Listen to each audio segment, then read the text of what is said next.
Right, I think that's the most clear read-through. We're talking about the tech space, the chip space, et cetera, but the automakers, especially around these kind of wage negotiations, I think is a crucial read-through. What kind of precedent does it set for the likes of Volkswagen, BMW, Mercedes, et cetera, et cetera? And that got marks, by the way, the European market open. We are officially higher, the FTSE 100 right out of the gates, marginally higher, virtually unchanged, higher by 1 whole point. It's going to get exciting. It's unch at the moment. Below the surface, we'll take a look at what is happening with the sector story.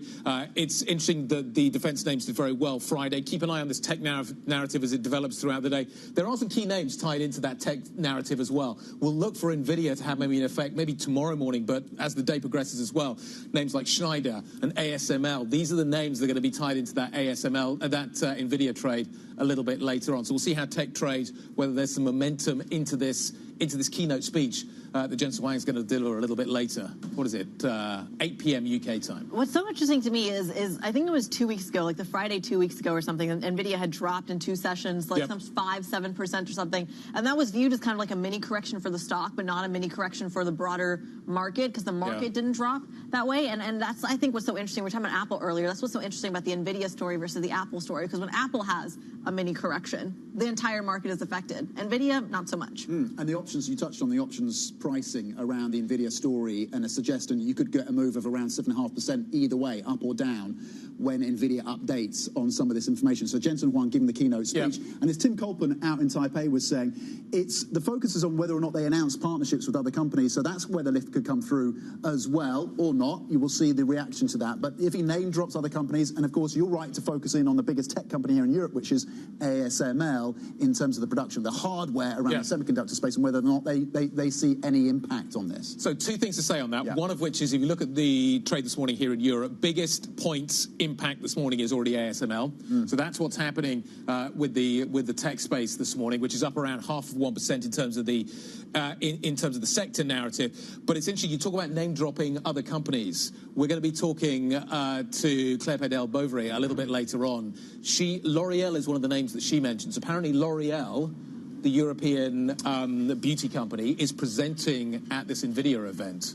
So it'll be interesting to see kind of whether or not there is a read across into other companies, whether L'Oreal becomes a tech company by kind of its association with NVIDIA and that tech story. That's a very real possibility, because every time you see any company that's even remotely related to, say, AI, for example, they get this massive stock. But there have been other companies that have kind of attempted that, industrial companies, for example, over in the States, and you haven't seen the actual read-through. I'd be curious to see whether L'Oreal actually does, because that's a connection I wouldn't have made. Do you have? Am I a user of L'Oreal products? You must be. I use a lot of makeup from various different brands and layer them on top of each other. But the dissemination of AI. Welcome to my lifetime. I'm aligned with you on this, guys. What are you talking on a different planet. Guys, old school, but makeup for me is clearly important. So how it disseminates into different sectors. How do we get here? Where do we go? L'Oreal, get you back on track. L'Oreal, AI. So crucially, how, and to your point, Kritty, how you trade around the dissemination of AI beyond the tech sector, and where you start to see some of those promised efficiencies. We had a really interesting story in the Bloomberg over the weekend around the fracking businesses in the US and how they're looking to layer AI onto that to extract more LNG, more oil, I should say, from some of those wells in the US, and whether there's greater output as a result of that. Just one other sector. So you're thinking fashion, you're thinking energy. But how you trade around that remains an open question. Well, that's the problem, right? The fact that we're not seeing as many, you can't quantify it. You still can't quantify AI. This is a momentum trade. This is one that you can't get in front of. And that's why it's even easier to say, all right, well, you need more chips for servers for AI. That's an easier connection to make than the kind of fracking technology that you're talking about. Because if you went by that route, AI is in a little bit of everything already. The question is just no one has any numbers on it. Cameron Kreis wrote an interesting piece on the MLive the other day talking about the idea that it's not, the AI productivity story is not showing up in the US GDP data yet. So at the moment we're pricing it into the US economy via names like Nvidia and the big spend that we're seeing in terms of the chip story. Does it then migrate into the wider data picture? But it hasn't yet. And he was like, what happens if it doesn't? Well, that's something that I think BlackRock's Larry Fink was out front about. He actually said that was the kind of big piece of AI at a time when we were seeing labor tightness, that AI was going to come to the rescue. But it comes again to that story that we were talking about with defense in Europe, which is that this is something that's going to take upwards of a decade to actually happen. So pre-market, because we can do this with another 2 weeks until the US clocks change. So I wonder whether Mark Gurman's story about Apple and Alphabet this morning is already starting to have an effect. So pre-market, it looks like Alphabet is up quite strongly, potentially on that Mark Gurman story, that Alphabet Google is going to provide the AI sort of engine for Apple products for the iPhones going forward. So Alphabet certainly seems to be rising on that. Nvidia's up by just a mere 2%. Well, perhaps in anticipation of that conference as well, which I mentioned for the Alphabet story, that gives access, if that is a deal that actually does come to fruition, because I believe they were just in talks, at least that was reported by our California Silicon Valley reporter out there.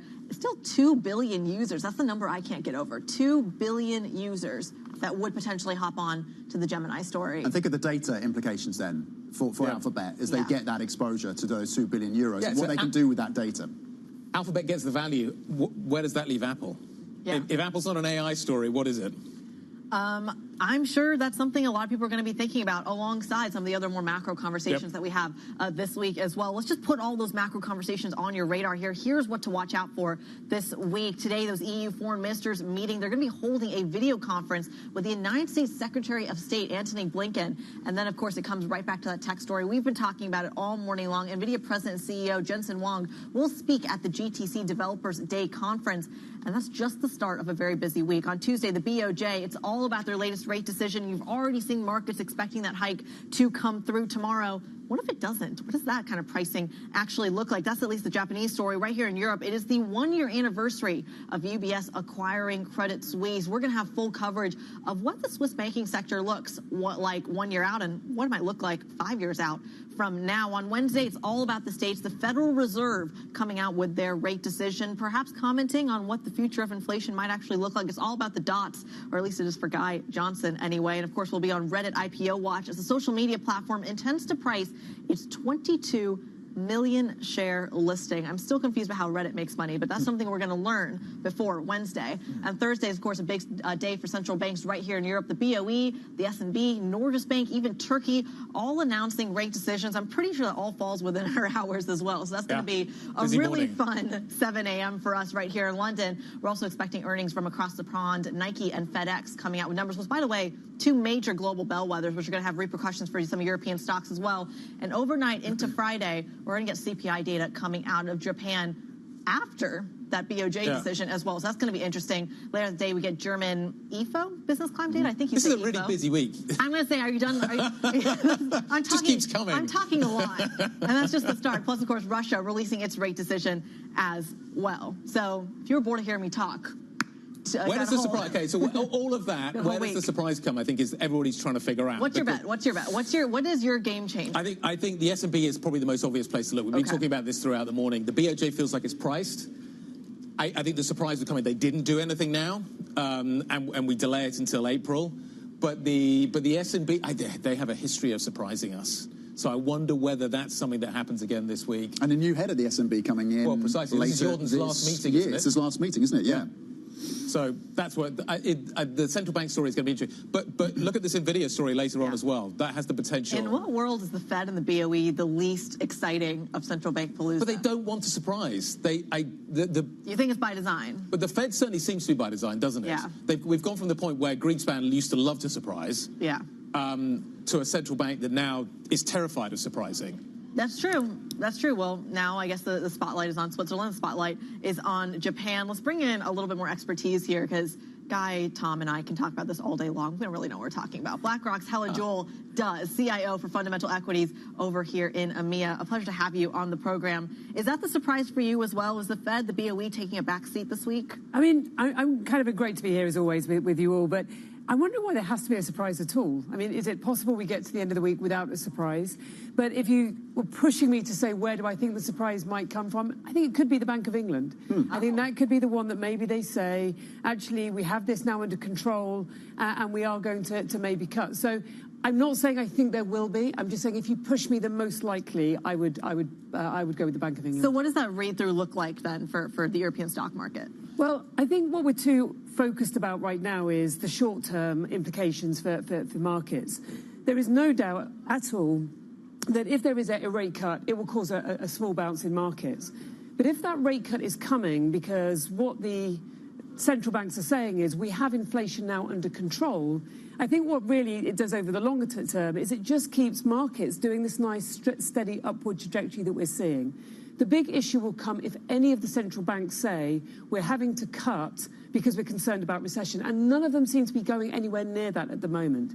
So, there's no doubt that if we do see any kind of rate cut, we'll see a little bit of an uptick. But actually, from what I focus on, which is the longer term, actually, I don't think it's going to be too much change. It's going to be a little bit business as usual, a bit of excitement, but then business as usual. Okay, so it's not your base case that we get a cut from the BOE, or at least a signalling of a cut, but that could be the surprise, the signalling from the BOE. How are you thinking about UK stocks then, within the context of the data and the macro on this front? Yeah, it's a good question, Tom. And I've been saying for some time that UK stocks look cheap. Where it's really exciting in the UK is these small cap names.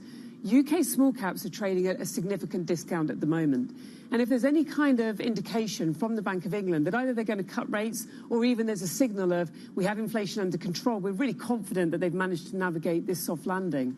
I think the opportunity within that small cap space, selectively, because some of them are cheap for a reason, but selective small caps have got a really significant opportunity, trading at a significant discount to the large caps, 26, 27%, which is one of the largest that we've seen for a long time. So big opportunities there. And the other place, and I think guys touched on this already, is in with the house builders.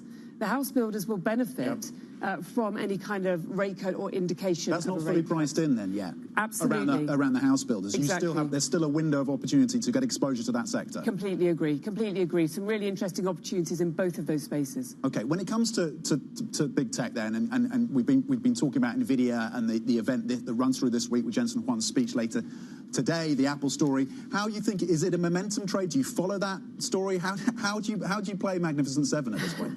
Well, I think the first thing on the Magnificent Seven is that there are 7 names in there, and they are different. I mean, you've touched on some of these already. You shouldn't put them all into one bucket. They are different names and different earnings. The key thing over the year is which ones have been driven by the fundamentals, by the earnings. Actually, some of those names on a PE are not trading on these crazy PE numbers that would suggest that they're overvalued. So that is our role, is to really distinguish where those names are. And I was listening a moment ago as well, where you're talking about how do you really broaden that out. I think what's also very interesting, particularly in Europe, is who's got the data that they can use. Remember, AI needs chips, and obviously that's playing out already, but it also needs data centers. It needs data to actually make this whole thing work. So which are the companies that have the exposure to that? And there's some really interesting breadth of those companies, obviously in the US, but in Europe as well. We've been joking about the kind of the equivalent here in Europe of the Magnificent Seven. I'm calling them Sensational Six. Other people are calling them granolas, whatever you want to call them. But it's interesting you talk about that trade. L'Oreal is in many people's bucket when it comes to that list. Potentially it's going to benefit from the AI trade. They're going to be presenting at this NVIDIA conference a little bit later on. Schneider is a company that does the power systems for a lot of these data centers. How do I make this trade work in Europe? And is there a core Europe that I have to own alongside the Magnificent Seven too? I think the key thing is, firstly, is that breadth. Already when you talked about those names, you've got in there consumer names, you've got in there industrial names. You could actually throw in kind of in the Magnificent Six or whatever you want to call them. There's some healthcare names in there as well. So a real breadth of what's in there. In terms of do you have to have some of them, I think, yes, having that core holding of those high-quality names, you know, whatever you want to call them, it's quality. It's quality and a resilience of earnings. But what I would add a little bit into the mix now, guys, these, I wouldn't call them junk. I'd call them kind of quality -1. Maybe those names that actually have been a little bit ignored as we've seen this real quality playing through. But actually, if what we're seeing now from central banks is a real indication that they are confident that they've got inflation under control, that recession is not a concern of theirs, that those are the kind of names that actually might be worth playing now. What I hear in the market is that this is still a low conviction market. You talk about the central banks having kind of conviction that they've dealt with the inflation trend that has been up, they've got that under control and they can move forward from it. But what I hear from portfolio managers is we've got a lot of money to invest, but we have no conviction as to where to put that money. So we're kind of putting it a little bit everywhere. What's your degree of conviction at the moment about what you see in the landscape in front of you? Because money continues to pour into money market funds as well. Yeah, I'm not sure I actually agree with that. I actually hear some really strong conviction from our portfolio managers in some of these quality names. And like I say, in some of those other names as well. You know, aerospace and defence is a sector that we've been talking about a lot as well. So I actually think that there is some real conviction, because what people are seeing now is the fundamentals are really starting to come through again, that we managed to somehow have got to this soft landing, and real kudos to all of the central banks actually for the way, and hopefully I'm not saying this too soon and we don't regret saying this, but the way they've managed to navigate this. So actually I am seeing some real conviction, and conviction in some really interesting and different opportunities. We started at the top on Japan. Even though it's rallied and it's done really well, there's still some really interesting opportunities in Japan, not just focused on what the Bank of Japan may or may not do in the next 24, 48 hours, but also on the corporate reforms that you're seeing in that region as well. Again, real kudos to some of the regulators and central bankers in these regions who are really, really supporting and helping with the markets. And these mega themes, AI continues to play through. So actually, I do think there's some real conviction. And when you've seen markets do what they've done year to date, it's difficult to disagree with why that conviction might be misplaced. Very quickly, is it conviction or is it buybacks? Buybacks, Chris. You and I love the buybacks.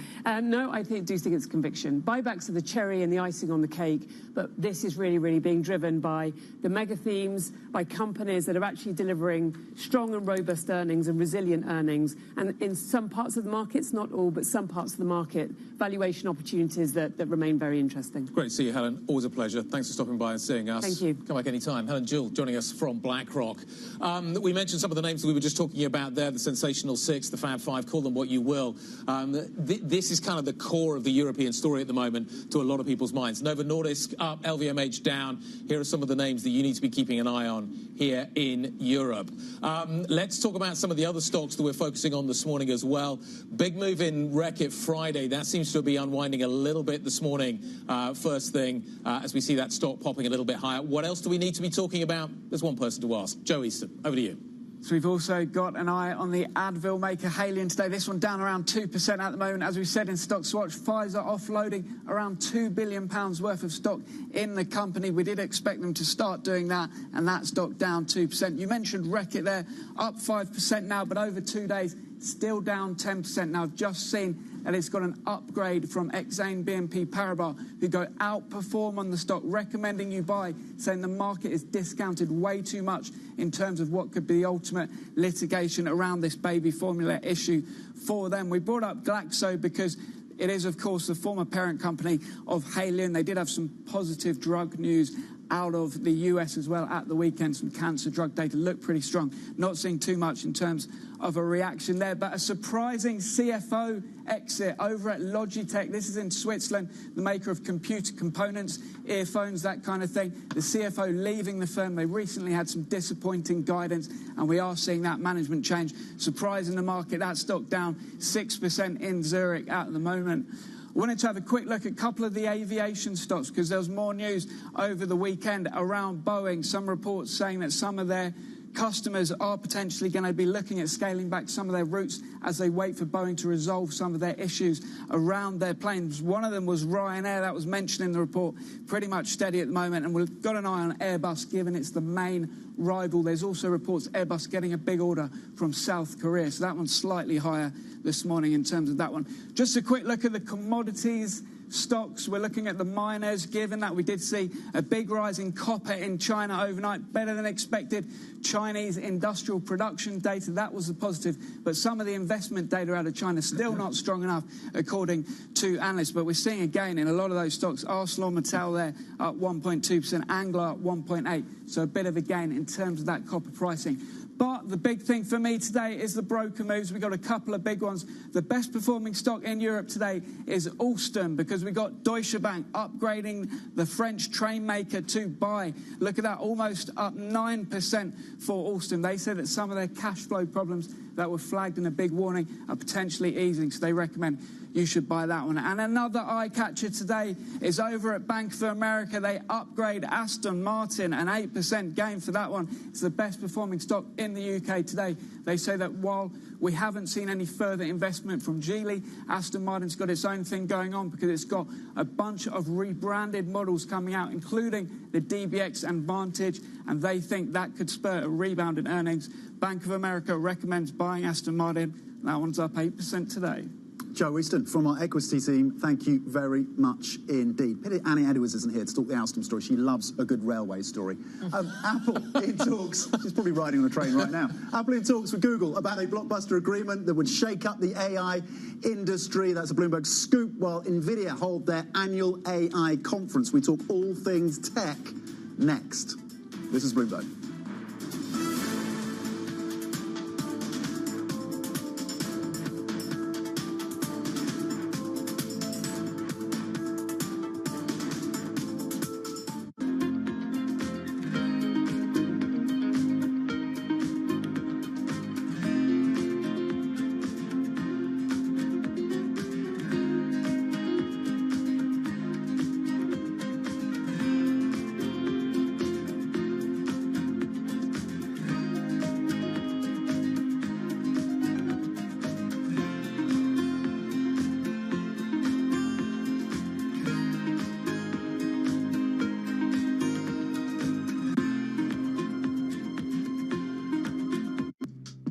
Steve's ability on the course may not be etched into any record books, but following him around, it's clear that it's not for lack of trying. Jeez.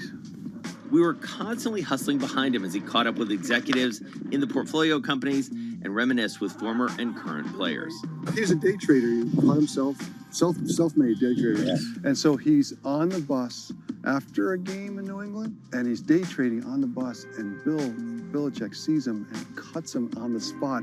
You know, in many ways, it's a convention, right, of the people that I don't see maybe once a year. And so it's kind of all come together. My firm, our charity, fundraising efforts, and then the friends that are around. My dad and my brother, it all happens right there as a confluence of all these parts of my life that have found its common center.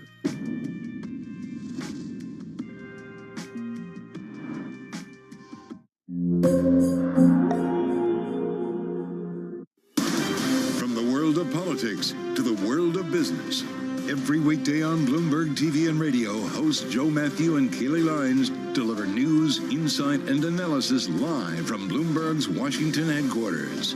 Get the latest from and about politics' biggest power players at the end of every trading day. Balance of Power live around the world every weekday, only on Bloomberg Television and Radio. Context changes everything. This is Bloomberg News Now. News when you want it at the touch of a button. Another volatile day on Wall Street. We're seeing big moves. All eyes on Capitol Hill as Democrats and Republicans prepare. Today's job numbers casting doubt on the Fed's next move. Inflation remains front and center. And that's news when you want it with Bloomberg News Now. Get it 24/7 on the Bloomberg Business app, Bloomberg.com, and anywhere you get your podcasts. Bloomberg News Now. Context changes everything.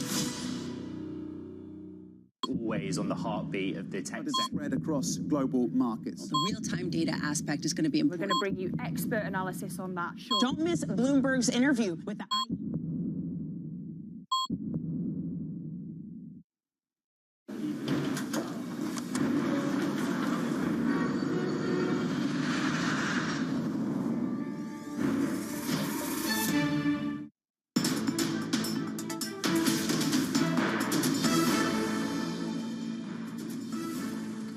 This is Markets Today. We're about 23 minutes into the European trading day. No major moves when you look at the European indices, but they are higher, and I would say marginally in the green here. If you look at Eurostoxx 50, only higher by 0.1%. Best to move on in terms of sum of all parts trade because there's plenty going on in the week ahead. A lot of macro that's probably going to shift this market quite a bit. But one of the top stories we have our eye on this morning comes in the tech space. Bloomberg has learned that Apple is in talks with Google to build its Gemini AI engine into its iPhone if the deal does indeed go ahead. The agreement between the tech giants could shake up the entire AI industry. Let's get more on the story with Matt Bloxham from Bloomberg Intelligence joining us right on set. Okay, so we know and we have kind of established that Apple hasn't been out front on the AI trade.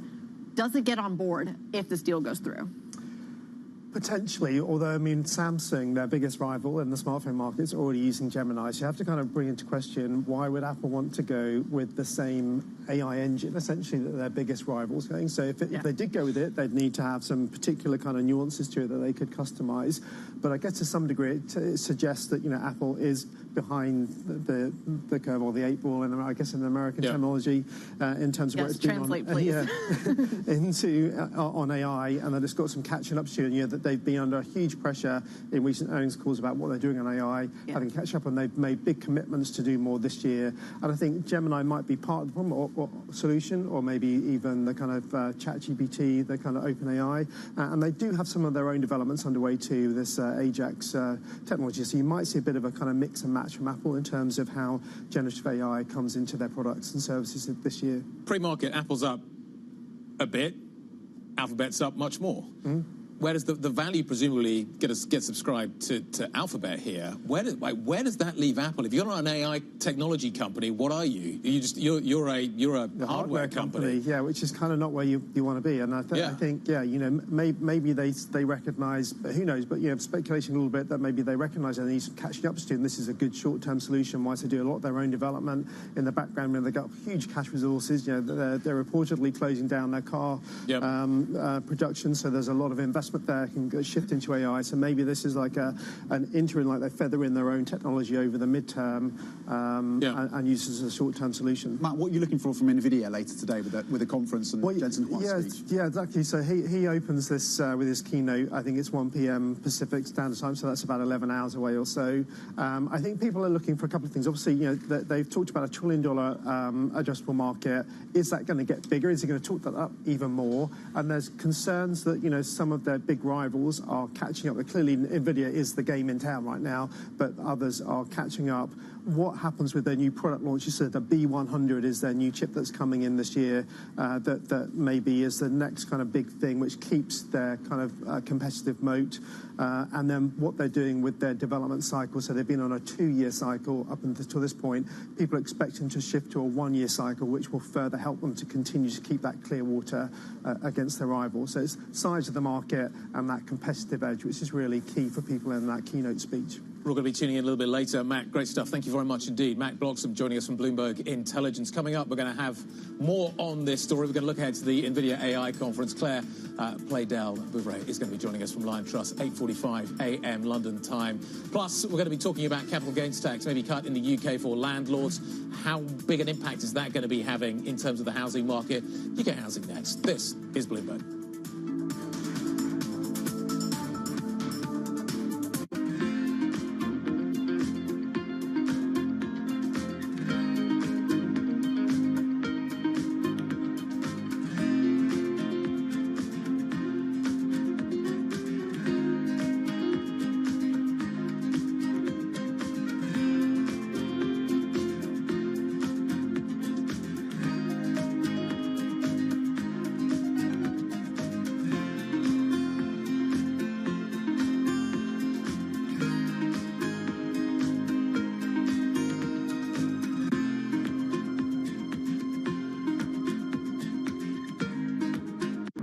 Names in tech are on Bloomberg. There is a natural tension between the need of a supplier to scale and the need of the customer, the car maker, to differentiate, try to make something that is unique. We have a long-term partnership with Tesla, and it's still strong, but Tesla is not the only partner that we're seeking, and we want to diversify and really make the EV market in general stronger and sustainable. All these devices becoming smart devices, they all need a brain inside that helps them learn what to do. That brain inside is ARM. I'm believing the next user experience is going to be based on Gen AI on the phones. We're optimistic that we could start to see devices as early as this year. Our job is to create index products, and then to be the listing exchange for those index products that allow investors to invest in all sorts of tradable instruments, including now Bitcoin. Nobody covers technology like Bloomberg. Context changes everything.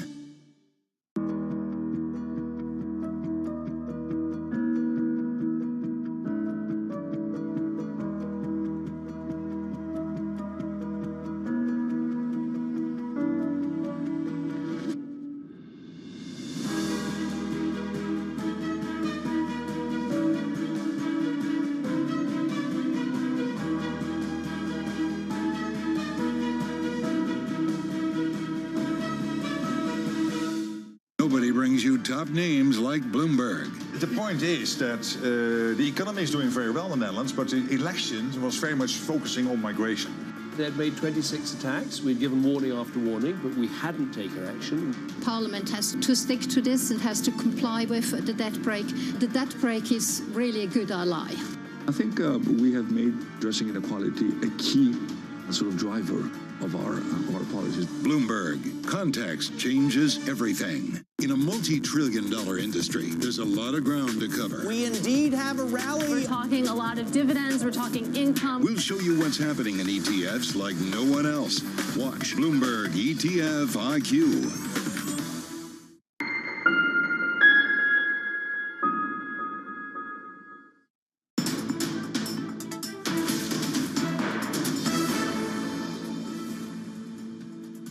This is Markets Today. We're about 30 minutes into the European trading day. It is all about the week ahead. We're going to see a lot in terms of the central bank action. We've got plenty on terms of the tech action as well. The read-through into Europe, though, is what's interesting. And net right now, the markets aren't moving that much. You look at the bond market, look at the FX market, not a ton of action. On a Monday morning, it feels like everyone's still kind of maybe rubbing their eyes, waking up a little. Defense stocks are hitting fresh 52-week highs. There's plenty of names in there that are continuing that trend out of Friday. So that's an interesting story that kind of ties us into what is happening with the geopolitics. That's what I'm interested in. Guy's going to roll his eyes now, but China, got to bring China in. I'll do defense stocks, you do the China. Yeah, there we go. Iron ore is up today. Look, it's been very volatile, a lot of pressure on iron ore. It crossed through $100 per tonne. It's now at around 103. And so you're seeing the basic resources as a sector, the miners doing very well on the back of that. Some of the China data looking a bit more positive. Not the retail, not the consumer, and that's key longer term, but shorter term, a little bit more optimism, maybe, that some of these measures come into play. I'm surprised it took so long, to be honest. Like, we are, what, an hour and a half into the show? What are you doing? Well, I just held it back for you. There you go, Guy. I know you're reluctant on the China story. But Tom, since we are talking about China, just very, very briefly. Yeah. We talked a lot about the Japanese read-through into Europe and how there's a lack of Chinese read-through into Europe. Is there a relationship between China and Japan, then, that we see in the Asian session? In the currency, right? So actually, if you get a weaker yen, it's really bad news for China because it makes Japanese exports more competitive. And if you think about electric vehicles and if you think about solar, renewable, there's a lot of match-up between what China is trying to produce and what Japan already produces.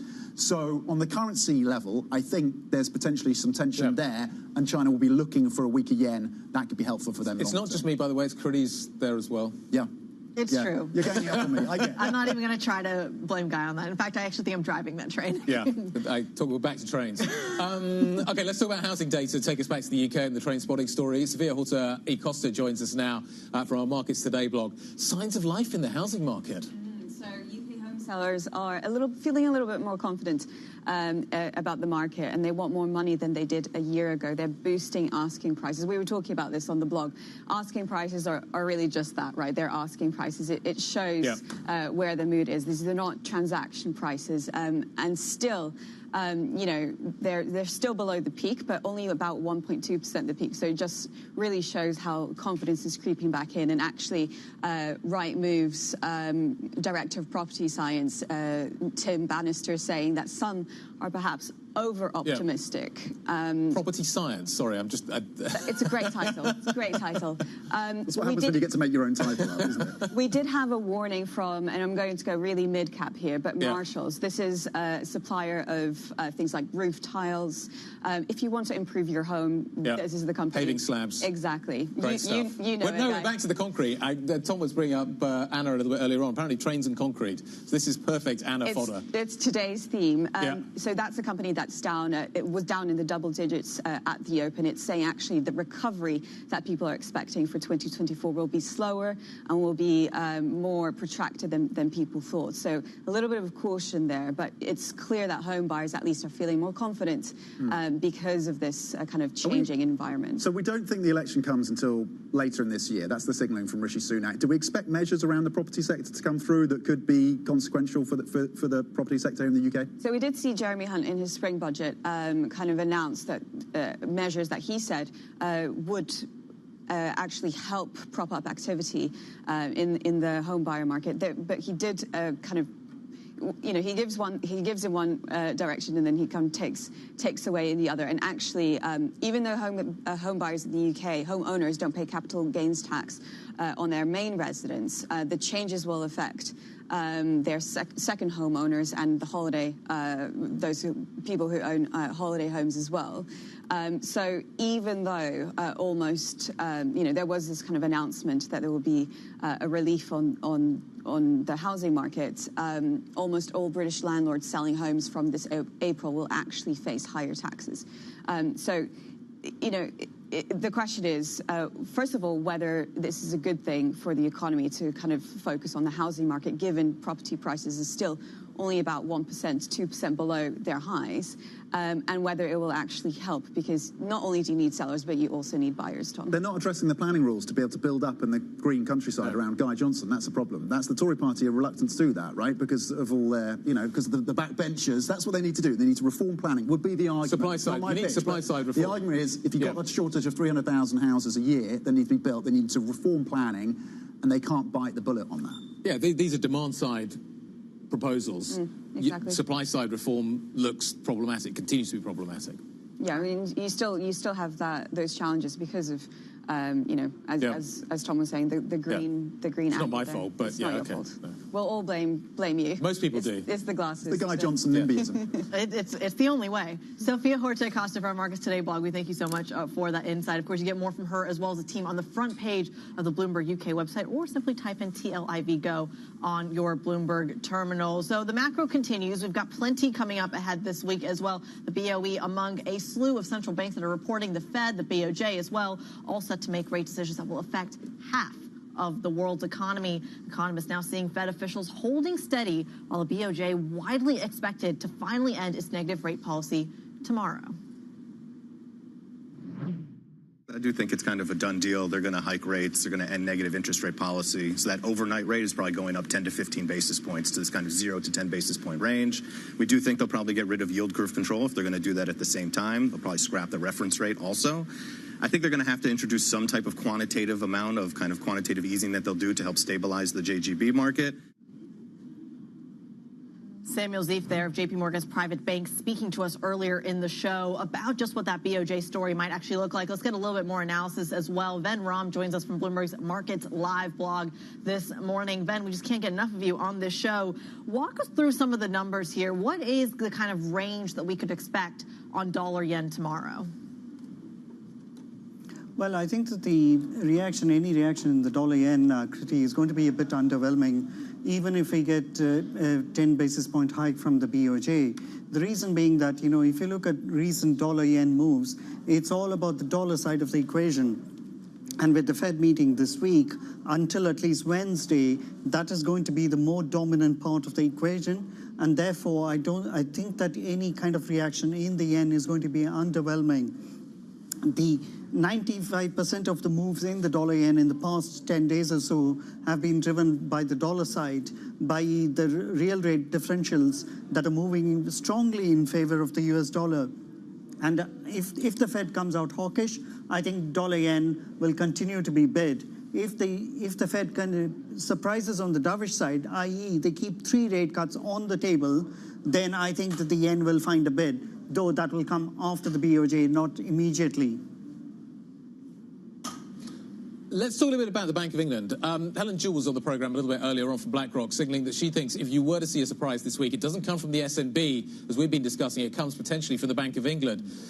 Ven, walk us through the reaction if the Bank of England turns out to be more dovish and starts signalling cuts. Walk me through what happens with gilts, walk me through what happens in terms of the shape of the curve and that sterling story. So, Guy, I mean, if the BOE is going to be very dovish, I think that will be very bullish for gilts, especially front-end gilts. Now, gilts have performed pretty well this month, and I will continue. I will expect that to continue if the BOE is dovish. Though I think we need to be clear about what constitutes dovish in the case of the BOE. The BOE has already said that it is desirous of cutting rates. So they've already let the cat out of the bag. So there is no more cat to let out of the bag, so to speak. So they are waiting for inflation to settle down. I mean, they're expecting inflation will touch 2% at some point in the spring, but it's a question of what happens to inflation after that. I do expect that inflation is going to touch down and do a go around. So I do think that, you know, the case for the Bank of England to cut rates a whole lot from here is not very well founded, I'm afraid.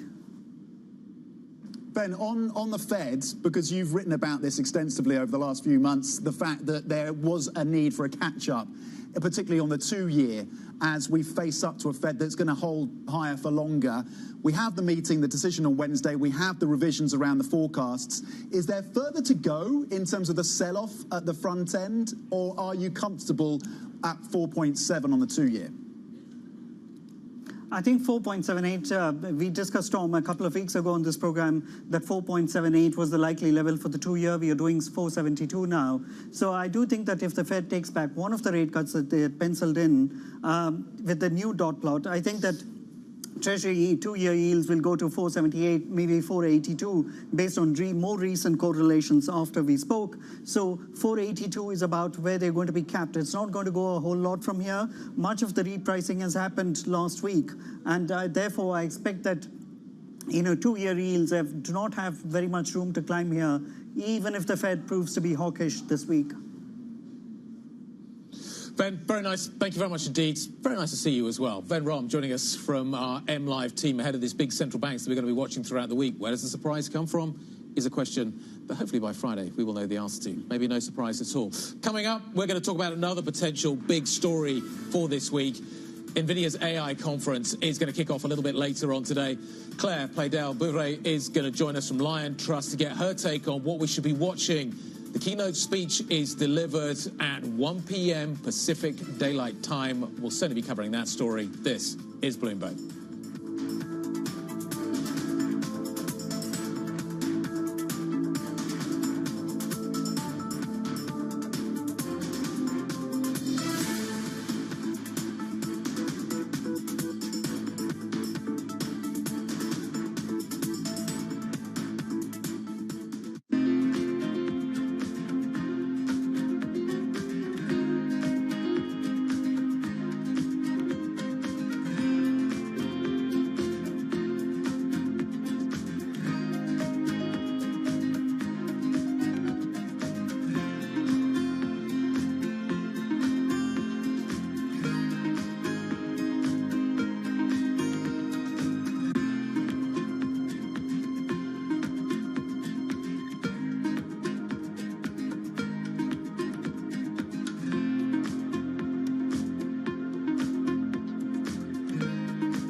Operating in a very volatile environment. So JetBlue has a very large presence here in New York, and there are air traffic control challenges. And so we've had to overinvest in hiring excess crew members and building flexibility into our planning process. And so over time, we hope to wean some of those investments back as the operating environment around us stabilizes. We made the decision early on that we were only going to invest internally on key differentiating technologies, and clearly the powertrain is the key differentiating technology. So our investment is a recurring investment with respect to the powertrain team, the battery team, which is part of it, the engine team, electric engine team, which is part of it. And we also have a lot of non-recurring costs with the other components because we're not developing those internally. We're using the existing aerospace defense supplier base for most of the other components. We invest a lot in the offices, that you feel home, that you can actually be at your best yourself, and people work very differently.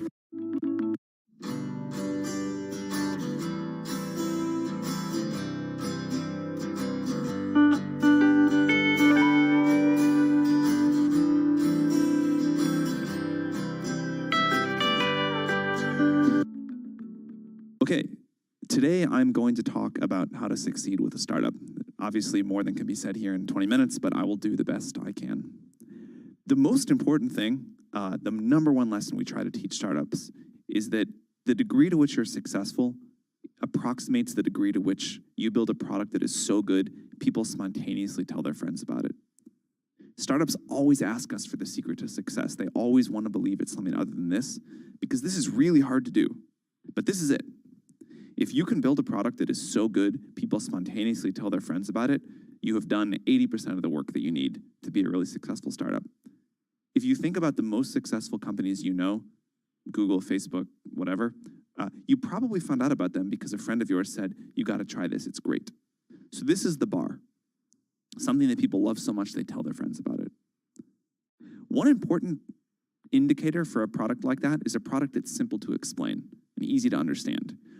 If you can't explain in a few words what you do, and if at least some people don't say, oh, that's pretty interesting, that's usually a mistake. It's usually a sign of unclear thinking or a need that is not big enough.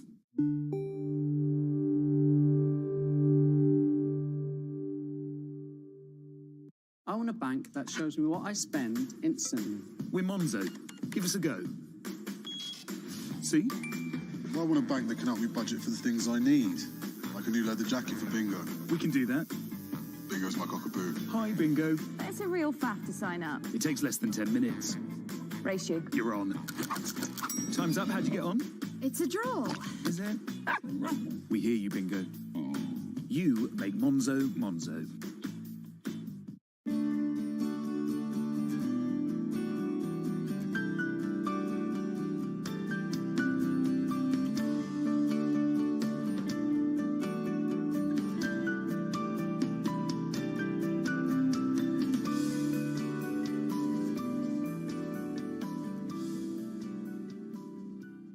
From the UK, and I'm the inventor of the Gel Razor. And today I'm looking for an angel investor to fund my project, the Gel Razor, whether that's a working concept and working prototype, or manufacturing possibilities with investment, or to get me a licensing deal secured.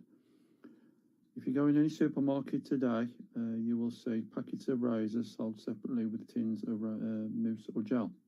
Hence I did rather all in one. The idea is you pressurise the handle. The gel flows through the reservoir up to the head of the razor, coating the blade, ready for shave. My target market is 18 plus, male or female, male blue version, female pink version. What I'm looking for in an investor is someone who's passionate, determined, shares my vision, that's an important step for me, and willing to succeed as I wanted to succeed myself. Patented in the UK in 2021 September. With copyright protection, I have a logo for the Gel Razor, which you will see on my LinkedIn profile. Currently working with a company in the US who have done me a lovely sell sheet. Big up to them guys. So if you're interested, contact me on LinkedIn profile, Paul J. Gwilt, GWILT, or email me at mufc219@gmail.com.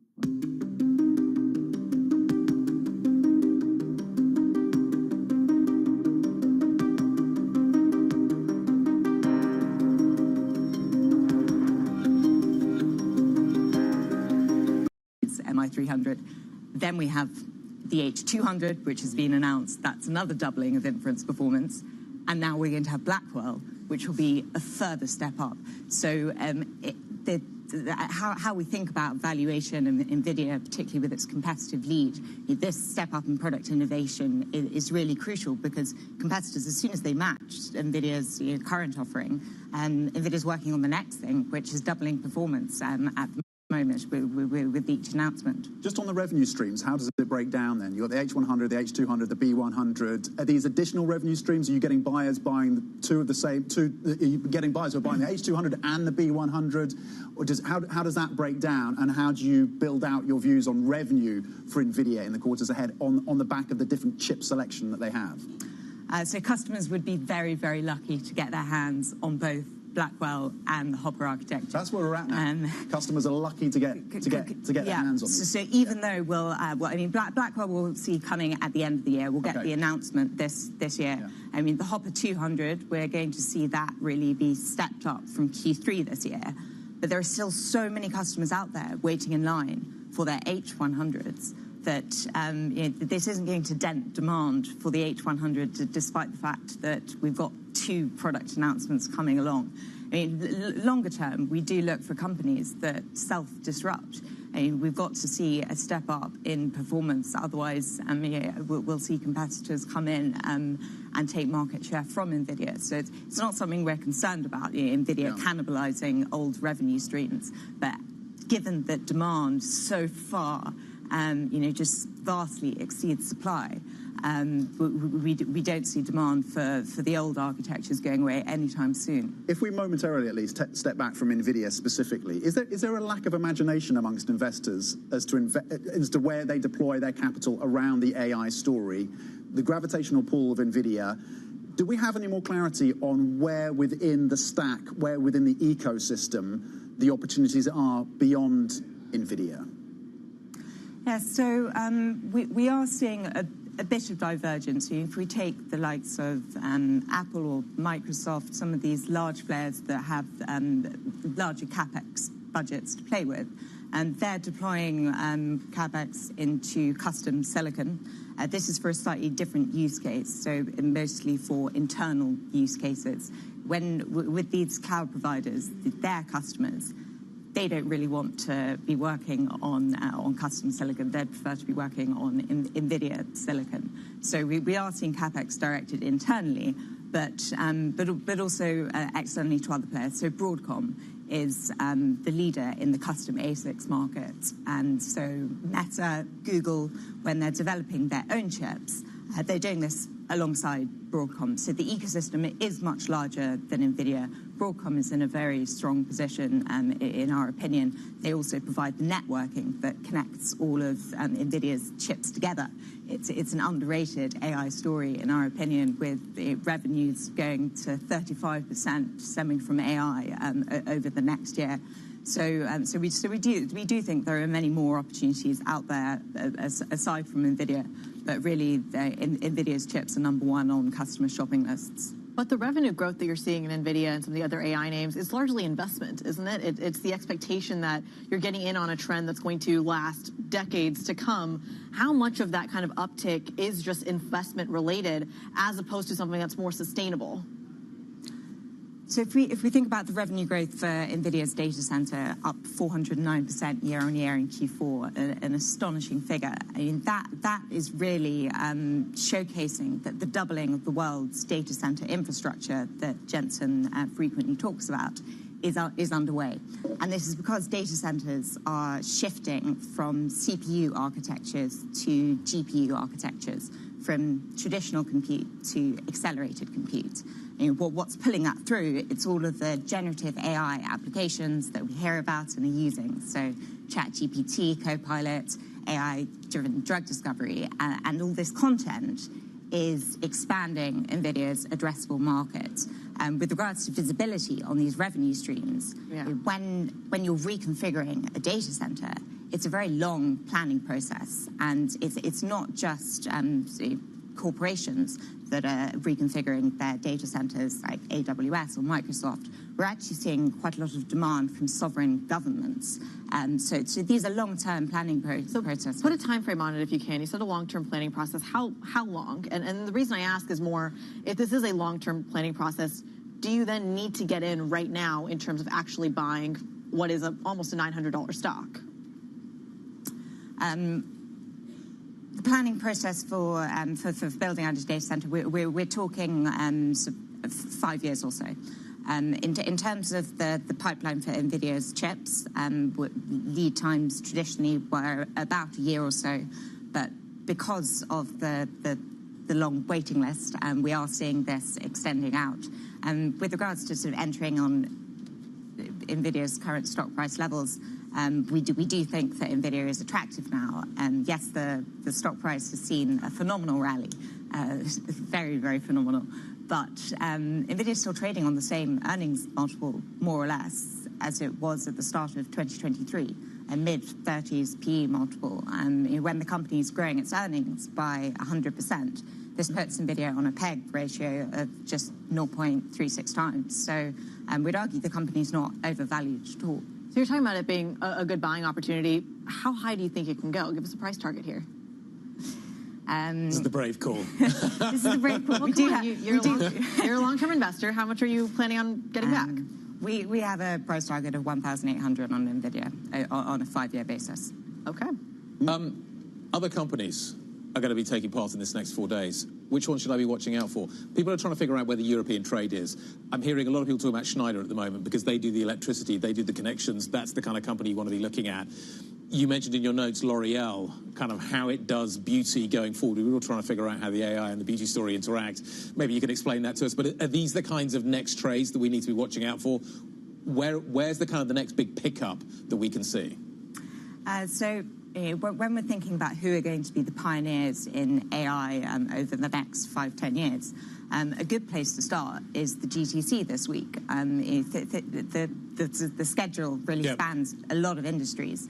And these collaborators with NVIDIA, they don't just signal the degree to which NVIDIA is becoming entrenched across the economy, the degree to which AI is broadening its adoption. They also signal who are the leaders in this AI revolution. So L'Oreal, it's a company that's really pioneered beauty tech, and they've recently launched a generative AI beauty assistant that increases customer conversion by 60% versus in-store advisors. This is a phenomenal productivity uplift, and it's not a company that springs to mind at first when AI is mentioned.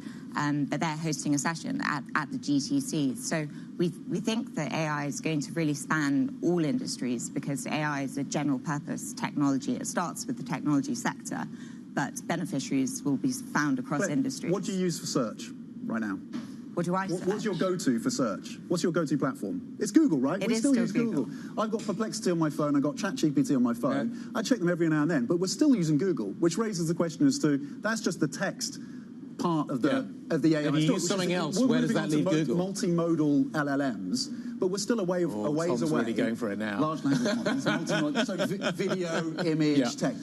But what I'm saying, the search part is just the early stages of it, and it's still not perfect, right? It's still not at the point where we're using it on a daily basis. So for me, I think that I don't know how much of a question that raises in terms of how much further this industry needs to go. But we're running out of time, Claire, so we'll get you back on. Really smart context and analysis as ever.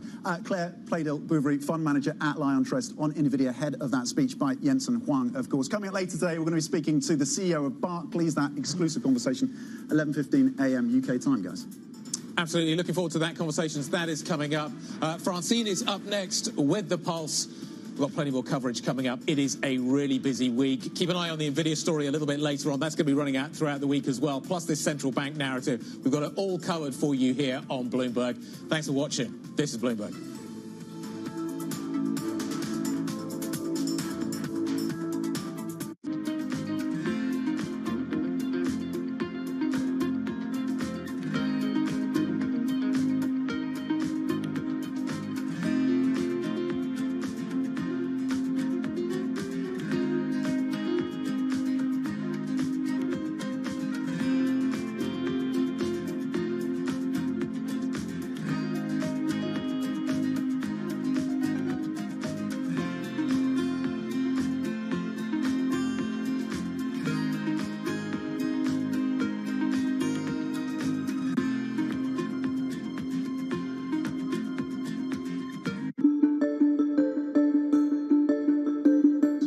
there's much oil to be found in the lower 48 at this point, or even in, let's say, Alaska as well, where mostly we know where all the oil is, and there's no more big Permian Basin kind of deposits anywhere.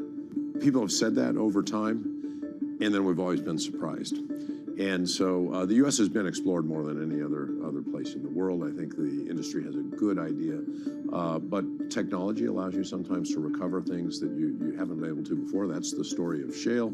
The other one that continues to be a positive story is deepwater Gulf of Mexico, where we'll go out and drill in a mile or more of water depth and then go down several more miles and find large fields. And the Gulf of Mexico is still relatively underexplored compared to the onshore. So I think there's still room for more discoveries.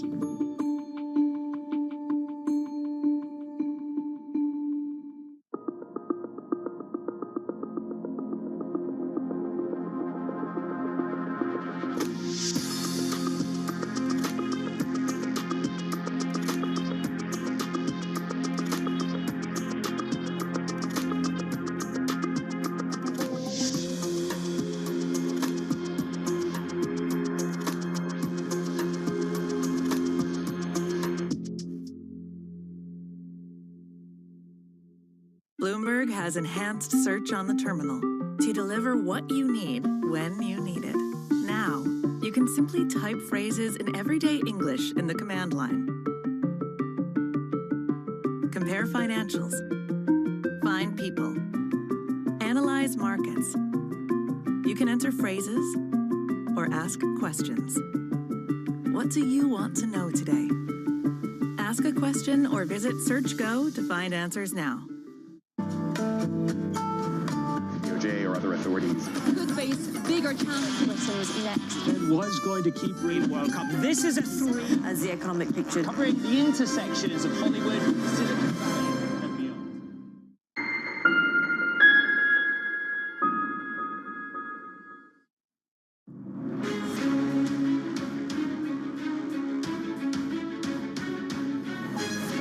Newsmakers and market movers. This is The Pulse with Francine Lacqua. Well, good morning, everyone, and welcome to The Pulse. I'm Francine Lacqua here in London with the conversations that matter, and here's what's coming up on today's program. Bloomberg has learned that Apple is in talks to build Google's Gemini AI engine into the iPhone in a deal that could shake up the industry. It's, of course, a big week for central banks, with the BOJ expected to hike rates for the first time in 17 years. We'll also get the decisions from the Fed, the Bank of England, and the S&P. Plus, Vladimir Putin warns that Russia will not be stopped from pursuing its goals after a predictable victory in a tightly controlled presidential election. So good morning, everyone. A lot to talk about today. We're going into a very busy week, but let's look at the European markets map overall. Now, stocks here in Europe, I guess, rising a touch. Investors really awaiting for policy decisions from the U.S. and Japan this week for some of the near-term trading cues. I want to look at the S&P futures. They're actually on the way up. A lot of the focus will also be on NASDAQ futures because of what we're hearing. Not only Apple in talks to adopt Google's AI engine, but also the fact that there's a big conference starting this afternoon with NVIDIA, the key highlight later on with the co-founder. So you can see the S&P futures getting some 0.4% here in Europe, a little bit more of a muted approach. But again, consumer products actually leading the advance. Reckitt Benckiser rebounding after last week's sell-off. The other thing we're looking at for is, of course, the Federal Reserve's policy meeting. So let's also look at treasuries. That may indicate the direction of global stocks for the next quarter. Now, prior to the blackout period, we did hear from the chair, Jay Powell, indicating that the central bank was actually really close to having the confidence to cut, while other debated how deep, how shallow those declines will be. And then the big one, of course, this year, not only is the 10-year Treasury yield nearing a 3-week high after rising more than 20 basis points last week, but the big one is, of course, what we're expecting from the BOJ. And so you look at yen 149.14. Look, this is a huge one, and we could have a reversal of the last 17 years as soon as tomorrow. Bitcoin, 67,800. Now, it is shaping up to be a big week for tech stocks, with news of a potential deal between Apple and Google that could see the next generation of iPhones powered by Google's Gemini AI engine. The NVIDIA NVIDIA is hosting this annual AI conference this week with expectations high for a new product announcement. Now, with us now, Matt Bloxham from Bloomberg Intelligence and Sofia Orta-Costa from Bloomberg Markets Today. Now, there's so much, of course, hope that, Sofia, everything gets powered actually with AI. Can NVIDIA, again, support, it feels like it's supporting the whole global stocks market. It really is. And we saw the inflows data last week from the team of Bank of America showing record inflows. U.S. stock funds attracting record inflows of more than $56 billion in one single week. A lot of that is obviously going into the AI story, which strategists at Goldman say will not just benefit a handful of stocks, but the whole market generally. There's a lot riding today on NVIDIA, and what CEO Jensen Huang says with his keynote speech expected in the afternoon. He normally tends to announce new technologies, new products, and what that will mean for the outlook going forward. The conference is actually so important for NVIDIA's stock that strategist, I think it was the team at Bank of America, I might be wrong there, but they called it the AI Woodstock, and that just really shows the Glastonbury. I love it. The Glastonbury. It really is. It's a festival of sorts for the AI industry. But again, just to really illustrate how important this is, not just for NVIDIA, but the whole stock market. The stock actually rose, despite it being a very volatile week. It actually rose for a 10th week last week, which is a record streak of gains for NVIDIA. I mean, I've been getting like memes on NVIDIA, I have to say, all weekend, or like little snippets out of what we can expect from NVIDIA. I mean, are we thinking about new products, or will they just explain how they will expand in the future? I think it's a mixture of all those things, to be honest. I think definitely people will be going to be looking for cues from the CEO keynote about whether this $1 trillion addressable market they talk about is going to get even bigger, and where beyond the kind of current demand that's going to be driven by. But I think more crucially, obviously, we see a lot of noise from their rivals, kind of AMD, even Microsoft, Google, Apple, developing their own chips. What can they do to continue to stay ahead of the pack? And so there's a couple of things there. There's the new product. So I think the one that's really in focus is the B100, which is the next generation to the H100, which has been the thing that's really driven the stock in the last 12 months or so. So what exactly is that, Matt? It's basically like a microchip that can do more advanced things. Yeah, exactly. Like so I think it's just a more powerful chip, essentially, kind of potentially using kind of smaller, kind of nano, like kind of denser circuitry, so giving them more power for essentially for lower energy consumption. So the kind of next iteration, and that's due to come out this year. So I think people are going to be looking to see when that's actually going to be available, and whether current customers are going to wait for that to arrive, whether they can continue to buy H100 chips. And then there's this question about their development cycle. So they've currently been on a 2-year development cycle, and there's talk that they're going to go to a 1-year development cycle. So that will essentially speed up the rate at which they bring new product to the market and potentially continue to allow them to keep a competitive edge over these rivals. So I was going to ask about the rivals. What does it mean for the rest of the industry? And what did you make? I mean, we had this nice, Apple scoop. Yeah. Is that a huge deal?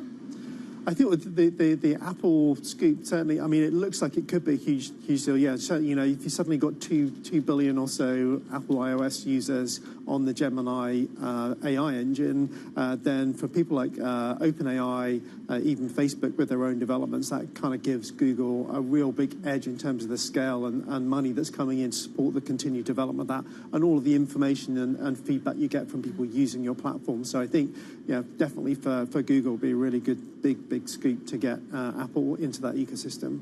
Sophia, I mean, again, when you look at, I guess, what's, supporting this economy, I know there's a lot of talk about, Treasury. We've scaled back what we're expecting in terms of Fed cuts. But what are actually, fundamentally supporting this economy? It seems that, for example, Bitcoin, but also gold is rising. So it's the market is behaving a little bit differently than it used to. Yeah, it is. And, will earnings kind of support this? Because we have seen kind of an everything rally. We did see some cracks, though, at the end of last week. Bitcoin falling from its highs, also NVIDIA falling. Remember, a 1% move in NVIDIA is a very, very big move in terms of market cap, and that really sways things. But it's still holding up strong, and valuations are still high.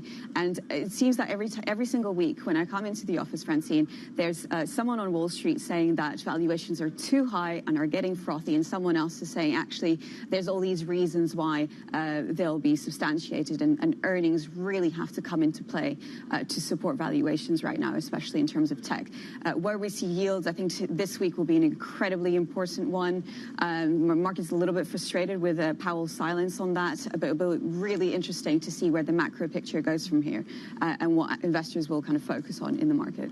Matt, is there still actually an industry that has yet to be disrupted by AI, or that has yet to be priced, that the disruption has yet to be priced in? I mean, yeah, I think there's still a lot of industries that have yet to be disrupted. And when you think about generative AI in particular, we're still at the kind of really early stage of how people are deploying this. So even some of the kind of more advanced industries like advertising, for example, every agency is using Gen AI in some way, shape or form, but they're still kind of learning it really. If you think of like the auto industry, which is probably potentially a really big opportunity for AI, something that NVIDIA talk about, there isn't really any AI in the auto industry now. We barely have autonomous driving. So I think there's so many industries where we're at the very early stages of how people are thinking about how Gen AI could benefit or disrupt those industries. Is there something, I mean, is there another rival that could actually really benefit from NVIDIA, or does it, like last time, just bring the whole industry up with it? Well, I'm not sure so much, but I mean, clearly kind of people like TSMC who are potentially kind of partners in NVIDIA in developing these technologies could definitely get a benefit if they come out and give a really optimistic outlook about product development cycles and the addressable market. So I think, but it kind of puts the pressure even more on the likes of AMD to kind of continue with their own investment to kind of make sure that they at least don't let that gap get bigger and hopefully aim to kind of close it with NVIDIA. Okay, Matt and Sophia, thank you so much. Bloomberg Intelligence's Matthew Bloxham and Sophia Ortega-Costa from Markets today staying with us. Now, coming up, the BOJ headlines a big week of central bank decisions with its negative interest rate policy expected to possibly end tomorrow. So more on that decision next. And this is Bloomberg.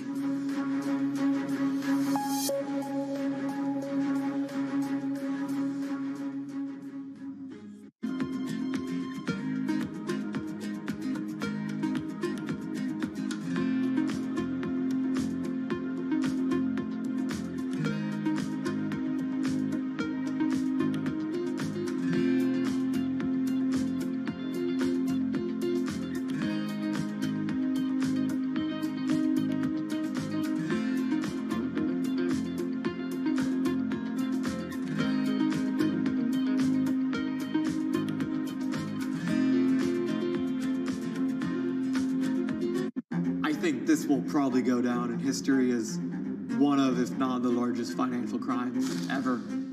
I cannot imagine a scenario where $8 billion just disappears. Bankman-Fried has pled not guilty to multiple fraud charges. Sam was just too important in the crypto community.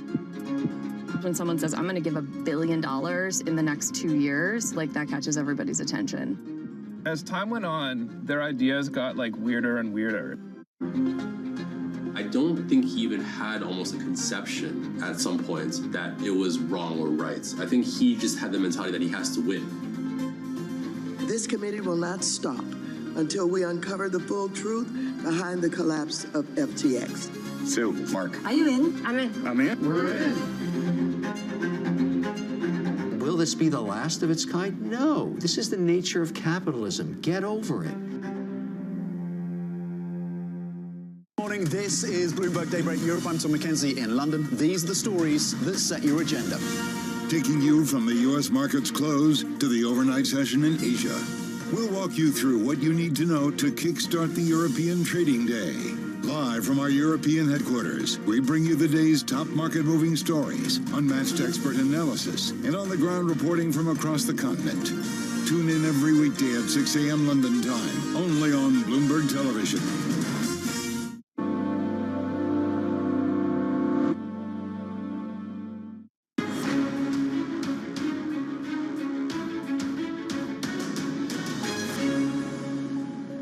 So it's a big week for central banks. The Fed and the Bank of Japan among those set to make rate calls that will affect half of the world's economy. Well, I'm now delighted to be joined by Derek Halpenny, Head of Research for Global Markets, EMEA, and International Securities at MUFJ. And still with us, Bloomberg, Sophia Ortega-Costa. So thanks for sticking around. Derek, welcome to the program. Thank you, Francine. You must be in like all your state. BOJ. Yes. I mean, is tomorrow the day? Yes, I think tomorrow is the day. I don't think I can recall so much telegraphed news-breaking headlines from numerous different sources and not one denial from the BOJ. So I think we're absolutely set up. The market is priced. So the market is ready. There's no surprise. I mean, there are a couple of things that they could do with the balance sheet. There is. There's lots of dynamics that need to be addressed. Obviously, the interest rate structure and JGB purchases is in relation to the yield curve control segment. And then there's the other assets like ETFs, REITs, commercial paper, corporate bonds. All of that has to be addressed. And then guidance is the other aspect, which will be hugely important as well. But, you know, I think my sense is that maybe the markets are thinking it's one and done. Yeah. And I think the BOJ are going to announce, and I think they certainly should announce it, in a kind of a celebratory fashion. There's been mild deflation in Japan for nearly 30 years, and the QQE framework that was put in place by Governor Kuroda in 2013 is going to start being dismantled tomorrow. And there should be a positive message given to the markets that mild deflation in Japan is over, and equity markets seem to be certainly taking that on board. But Derek, what's the most difficult part of their operation tomorrow? Is it the messaging that you're talking about, and what does that need to be one, I guess, of hope, or finally we've achieved something, or does it need to be more cautious? It is the difficult aspect. There's the celebratory aspect, which I think they should certainly do in terms of emphasising that deflation has ended. But at the same time, they have to be cautious in terms of stepping away from the framework that's been in place. There was a hugely important speech by Deputy Governor Uchida on the 8th of February. It's on the BOJ's website. I urge viewers to have a read if they want to see what could happen tomorrow, because he broke down exactly the type of measures that could be taken. And in relation to JGBs, what he said was, in moving away from a quantitative policy focus to one allowing interest rates to be determined by the market, you have to do that in a cautious manner. And they are going to announce further JGB purchases. Yeah. We think probably the pace remaining at the recent pace, which is about 6 trillion per month, with the flexibility of doing more if there's any disruptive price actions. So there will be that flexibility to ensure there isn't any kind of disruptive big jump in yields. So is that positive for yen, or is a lot of the good news priced in? If you'd asked me 2 or 3 weeks ago, I would have said the yen's going to strengthen for sure. Obviously, last week, yields in the US jumped. We had disappointing inflation data. We've got the FOMC the day after. So in that context, given if it's what I think in terms of tomorrow, the yen could strengthen a little bit, but I think there's going to be a lot of caution ahead of the FOMC the following day. If the Fed drop one of their dots, yields could jump further. And the big lesson from last week is that with dollar yen jumping from 146.5 up to 149, the US is more important. Although, from a medium-term perspective, tomorrow is a really important moment for Japan. Sophia, we also had not bad news from China, and I don't know whether that complicates, of course, what we're expecting in terms of stronger stimulus. It does. I mean, that's the kind of idea that markets are having right now. It does seem that the market isn't pleased with whichever news it gets out of China. Either the economic growth is not strong enough and is disappointing estimates, or we're not going to get enough stimulus. But really strong factory output and investment growth to start the year in China. Retail sales only kind of matched estimates. A little bit of a slowdown after the Lunar New Year kind of spending boom holiday period. But the weak point is still very much property investment that is still in contraction. That's the worry points for investors and for markets. But the fact that actually the economy is doing a bit better than expected perhaps makes that around 5% GDP growth goal for this year more achievable. And the idea is that policymakers maybe don't have to throw more stimulus at the economy throughout the year. I think this is positive news, though. This is what this is what China has been trying to do for a number of years now, and managing the recovery from COVID has been a lot trickier than expected. The consumption story and the property story has been a lot, it's still a source of concern. And at least for markets, this does suggest that maybe at least the central bank on the monetary stimulus front and maybe the government on the fiscal stimulus front will be a little bit more reticent to add to its plans for the year. And Derek, you've just come back from China. Are you confident that, it's not as bad as people say? Certainly the people I spoke to in Shanghai, they were definitely more optimistic than what I sense from obviously being in London.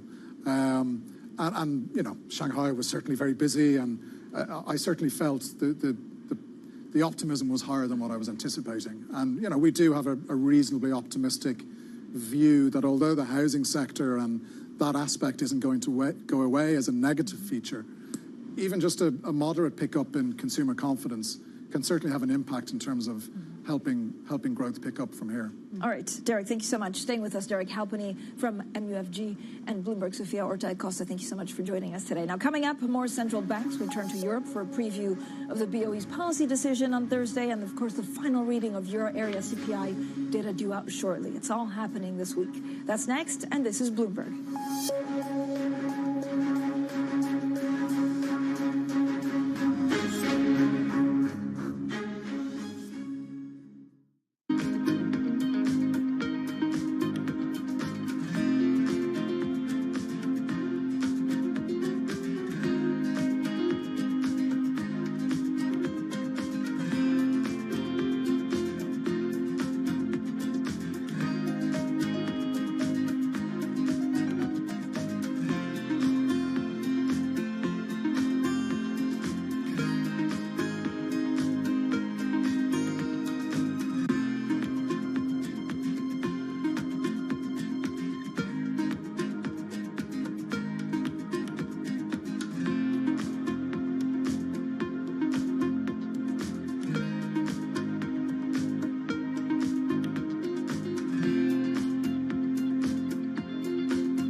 Timelessness and sustainability go together, right? You can't expect to be timeless if we're run out of resources. So for me, sustainability is not a side activity.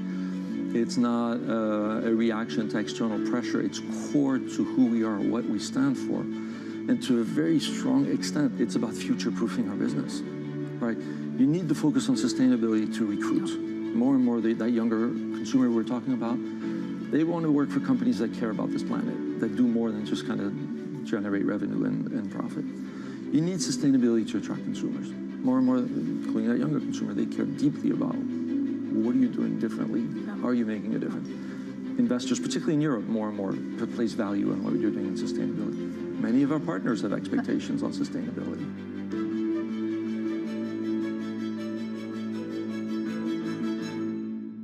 Nobody brings you top names like Bloomberg. The point is that the economy is doing very well in the Netherlands, but the election was very much focusing on migration. They had made 26 attacks. We'd given warning after warning, but we hadn't taken action. Parliament has to stick to this and has to comply with the debt brake. The debt brake is really a good ally. I think we have made addressing inequality a key sort of driver of our policies. Bloomberg. Context changes everything.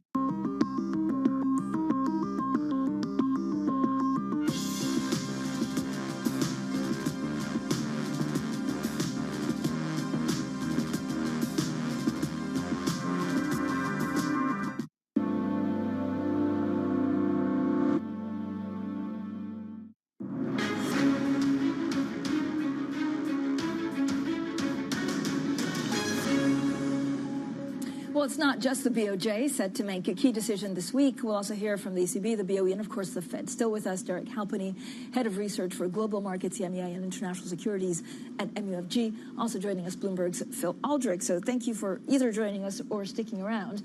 Derek, when you look at the Fed, so there's a lot of questions about dollar and whether there is slowly, gradually a move away from dollars, certainly from other central banks. But in the more immediate, like how many cuts from the Fed and what does it mean for dollar? Our view is that they'll cut for the first time in June, and if they start in June, I see no logical reason for them to suddenly stop at a meeting. So I think we could get 125 basis points of cuts. And, you know, when you look at the consumer, I think the consumption side of the economy is slowing. Some of the leading indicators, the survey data on the labour market, definitely slowing as well, although admittedly it's not obvious in the NFP data. So I still think there's time for enough data to roll in to justify the beginning of rate cuts in June. So we think, over that time, it's reasons to be bearish on the US dollar. So we have a weaker dollar by the end of the year. So what's the most interesting, when you look at, foreign exchange, what's the most interesting pairing right now against the dollar? I guess given what we were speaking about, possibly dollar yen. Certainly in terms of positioning, that's where there's a lot of scope for the liquidation of a very large build-up of yen short positions. But you need that scenario that I just spoke about to play out, and then I think you can get a pretty big move, potentially down to the mid-130s by the end of the year, if we get the amount of rate cuts that I've mentioned. So dollar yen is an obvious interesting one. I was going to ask about sterling. This is like a gift on a silver platter for Derek. There's a lot going on in the UK. I don't know whether, this is politics. There's, the BOE, that's a little bit of a tricky spot. What are we expecting in the week ahead? So no move is generally expected for the BOE. So 5.25% rates held. The changes are going to be in the language, in the minutes, and also there could be a shift in the vote. Because obviously we had 2 people voting for rate hikes, 1 person voting for a rate cut, and the other 6 are holding last time. You could have a shift. One of the two voting for rate hikes could move into the hold pack. But still a three-way split. Three-way, I think, that the general consensus is that there's still going to be a three-way split. The first rate cuts are coming August, June at the earliest. But you've got sort of the employment data has been softening lately. We did see a big spike in redundancies, and that is one of the early leading indicators. So Wednesday's inflation data is going to be quite critical, but you wouldn't expect them to be. I mean, Bailey has called the March meeting live, but I don't think it really is. Yeah, there's also not a press conference. So it's always it's live, but without a press conference, which is extremely frustrating, right, for traders and journalists. Derek, what do you do with the UK right now? So again, there's we're looking at an election. We think by the end of, it has to be by the end of the year, but probably towards the end of the year. Yeah. And there's just so much. I don't know whether it seems safe compared to other countries, or whether actually it could, a lot could change. Yeah, I think we've had 18 months of pretty much dreadful economic data. We've had the largest energy price shock in Europe, which has now pretty much fully reversed. So I think there is scope this year for some moderate pickup in domestic demand fueled by the consumer. And when you look at the UK in terms of the justification for a central bank holding off on rate cuts, the UK's justification is far more compelling than it is, I think, for the Fed or the ECB or elsewhere. So I think in that context, if we do get that even moderate improvement in growth, with the Bank of England being justifiably more cautious because of wages, August, I think, is the earliest. And in that sense, there is scope, I think, for the pound to strengthen. But they also can't actually cut too close to the election. Is it something they'd be thinking about? Can they not? I don't know. I think if there's compelling enough reasons and the inflation data backs up the timing of the rate cuts, if the election is November, it argues August would certainly be the timing for start. All right, thank you both. Derek Halpenny from MUFG and Bloomberg's Phil Aldrich. Coming up, Vladimir Putin secures another 6 years as Russian president. We'll discuss what it means for the war in Ukraine and Western security. That's coming up shortly, and this is Bloomberg.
regional sports networks. There's a lot of, it's a business that seems to be collapsing.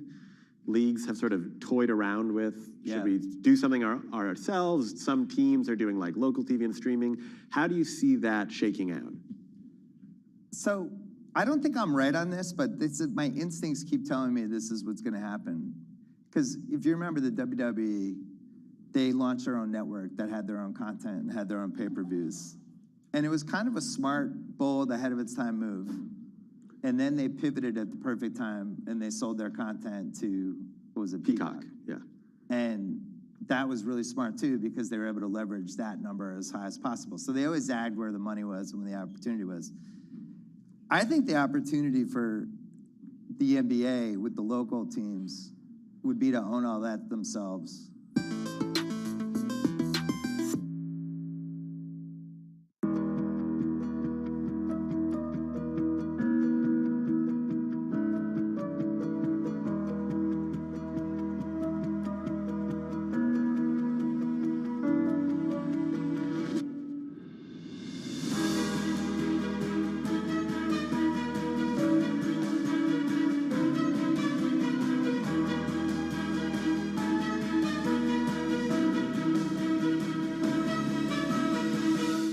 In a multi-trillion-dollar industry, there's a lot of ground to cover. We indeed have a rally. We're talking a lot of dividends. We're talking income. We'll show you what's happening in ETFs like no one else.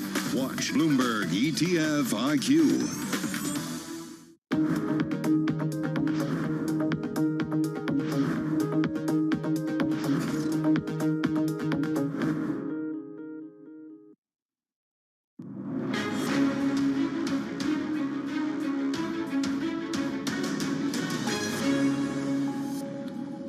So Bloomberg has learned that Apple is in talks to buy Google's Gemini AI engine into the iPhone in a deal that could shake up the industry.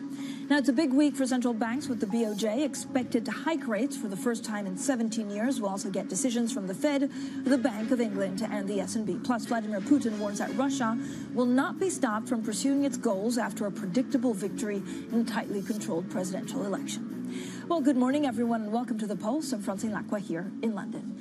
Now, EU foreign ministers are meeting in Brussels today to discuss Ukraine and the situation in the Middle East. The meeting also comes after Germany and France called for the European Investment Bank to step up defense spending. Well, Bloomberg's Oliver Kirk is at the European Council in Brussels. I think the meeting, Ollie, good morning, is about to start. So what are we expecting from it?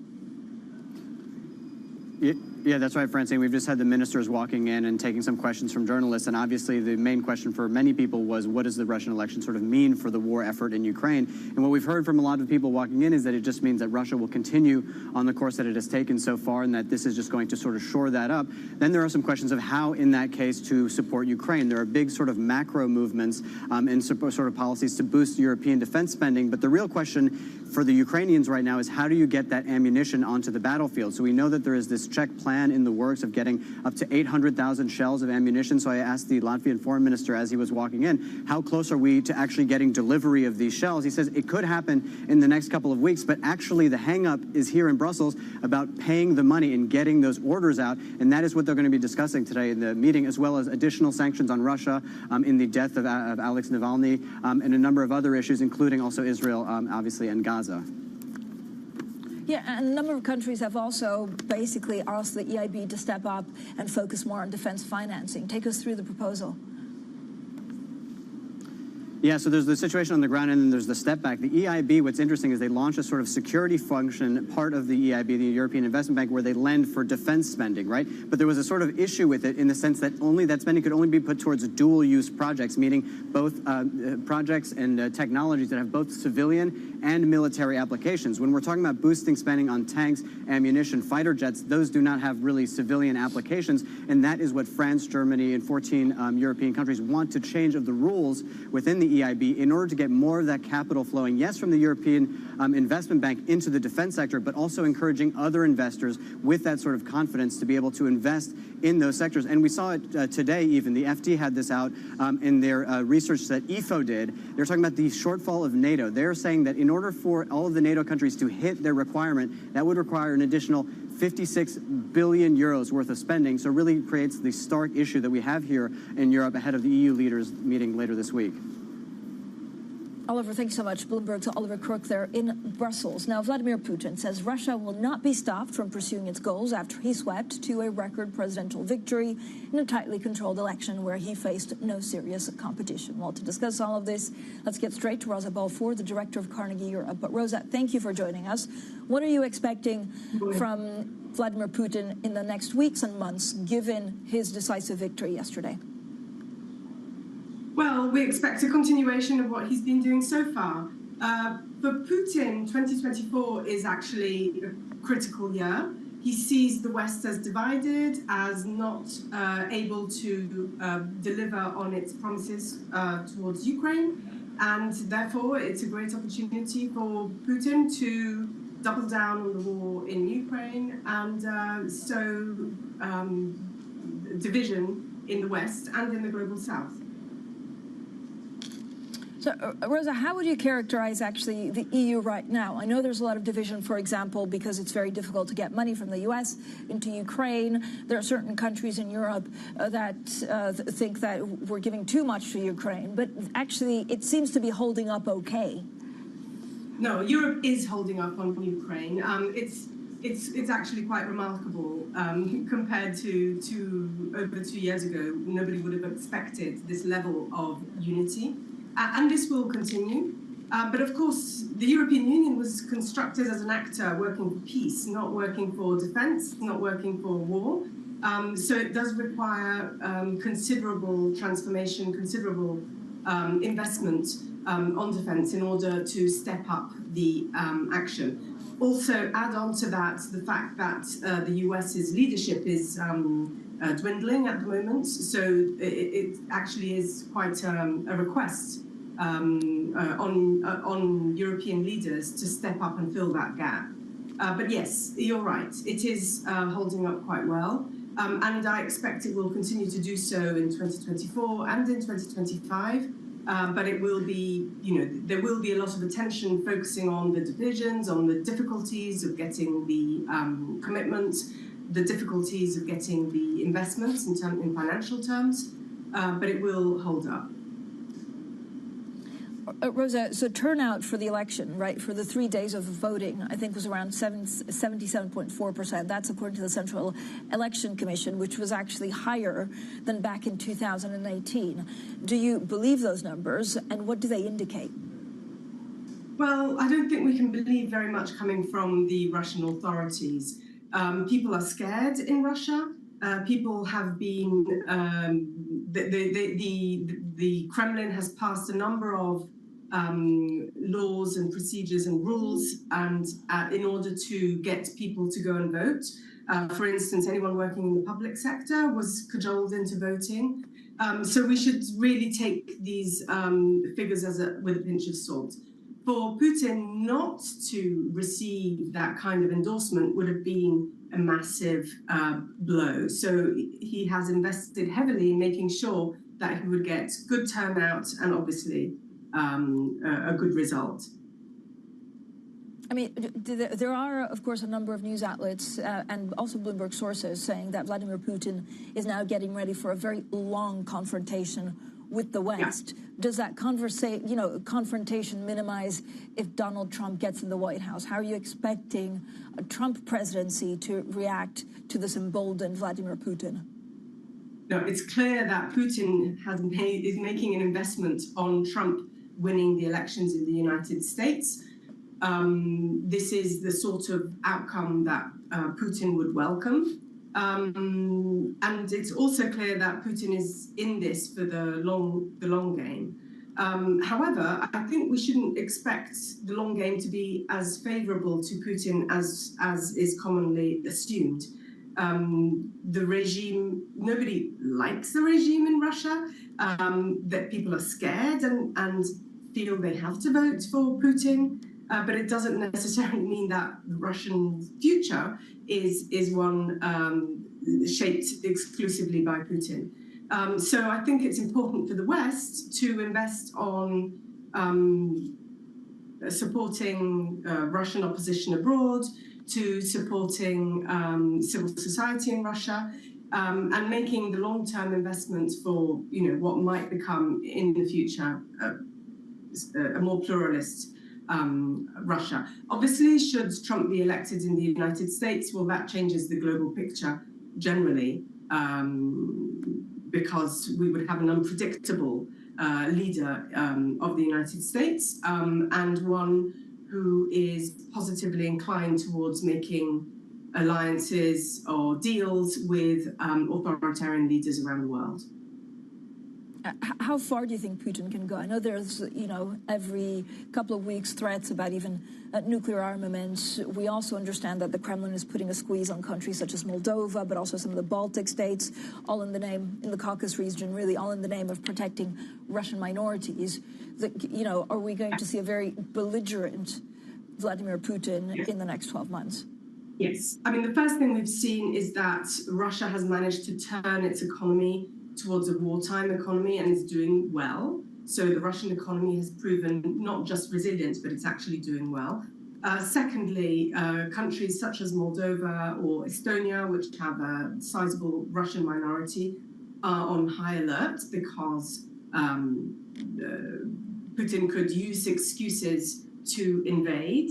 And thirdly, we should not underestimate the other ways through which the Kremlin manages to sow divisions in the global south, for instance, through military support, supporting coups or authoritarian countries in Africa. We've seen a string of coups in 2023, but also in democracies, that is by investing on disinformation ahead of elections, and generally undermining democratic institutions and structures through hybrid attacks, cyber attacks.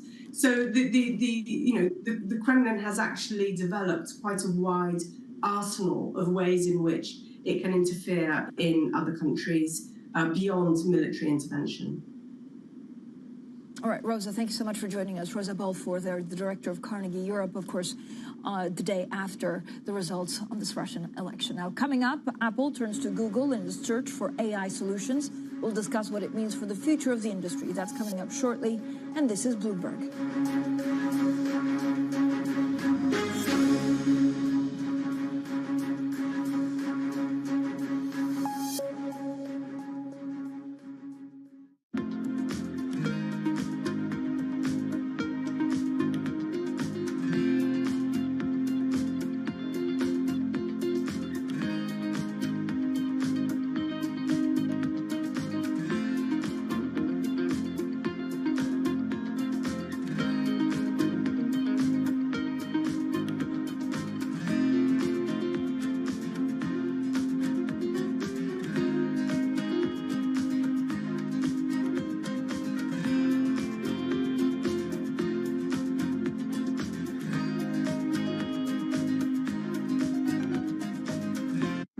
Names in tech are on Bloomberg. There is a natural tension between the need of a supplier to scale and the need of the customer, the car maker, to differentiate, try to make something that is unique. We have a long-term partnership with Tesla, and it's still strong, but Tesla is not the only partner that we're seeking, and we want to diversify and really make the EV market in general stronger and sustainable. All these devices becoming smart devices, they all need a brain inside that helps them learn what to do. That brain inside is ARM. I'm believing the next user experience is going to be based on Gen AI on the phones. We're optimistic that we could start to see devices as early as this year. Our job is to create index products, and then to be the listing exchange for those index products that allow investors to invest in all sorts of tradable instruments, including now Bitcoin. Nobody covers technology like Bloomberg. Context changes everything. Access the financial world on demand. Hear from leading economists, policymakers, and industry experts via live and on-demand webinars, only from Bloomberg. Start exploring to see what's moving the markets. Visit Bloomberg.com/webinars.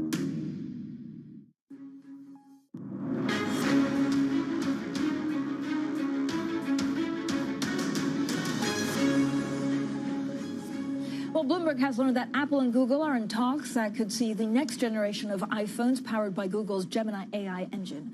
Hopes are high that NVIDIA will unveil new products at its annual AI conference in California this week. Well, Bloomberg's Alex Webb is now with us. Alex, I mean, this is wildly exciting because there's so much hope and, pinned on the future of AI. What do you make of Apple looking externally for AI solutions? Well, there are two sides to this, really. On the one hand, you've got what it says about Apple's AI efforts in-house. The implication of that, clearly, they aren't progressing very well, at least as well as perhaps the company would expect. But the other piece of it is, of course, what they're able to offer their customers. And if they're going to keep the iPhone as the dominant smartphone globally, they probably do need to be having something in this generative AI space. Google clearly has a very good product in this space, so it does solve a problem for Apple. It's interesting to see the shares in the pre-market don't seem to have moved a huge amount, so perhaps balancing those two things is what's going on. The thing that will be really interesting will be the extent to which Apple decides to pivot over the years. If they do end up taking Gemini, and there were also talks with OpenAI, Mark Gurman's reporting, do they, after a few years, develop their own product which ultimately replaces it, or will they just go all in on this? How excited are you about the NVIDIA conference and the speech from the co-founder today? Not sure excited is quite the right word. Yeah, I'm buzzing.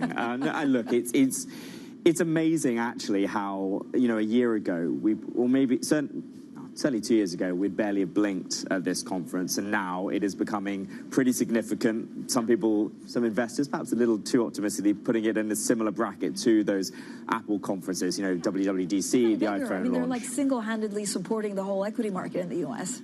In a sense, certainly right now, but that is also the risk, of course, because if this conference in any way disappoints, if some of the product roadmap doesn't look quite as exciting as investors have been anticipating, you get a little bit of profit taking. Like, that is something we see with Apple events. If you think about the Vision Pro last year, in the course of that presentation, when Apple unveiled the device, it wiped $80 billion off the market cap of Apple. Now, often you hear the rumor, the adage is, buy the rumor, sell the news, right? Now, the stock has been trading pretty highly, but we have seen NVIDIA surprise to the upside time and time again. So if there is very positive news in terms of what they're presenting, then you could expect a similar reaction to what we see in those instances. Okay, Alex, thank you so much. Alex Webb there with the very latest, of course, on Apple and NVIDIA. Now, it's also a big week for central banks.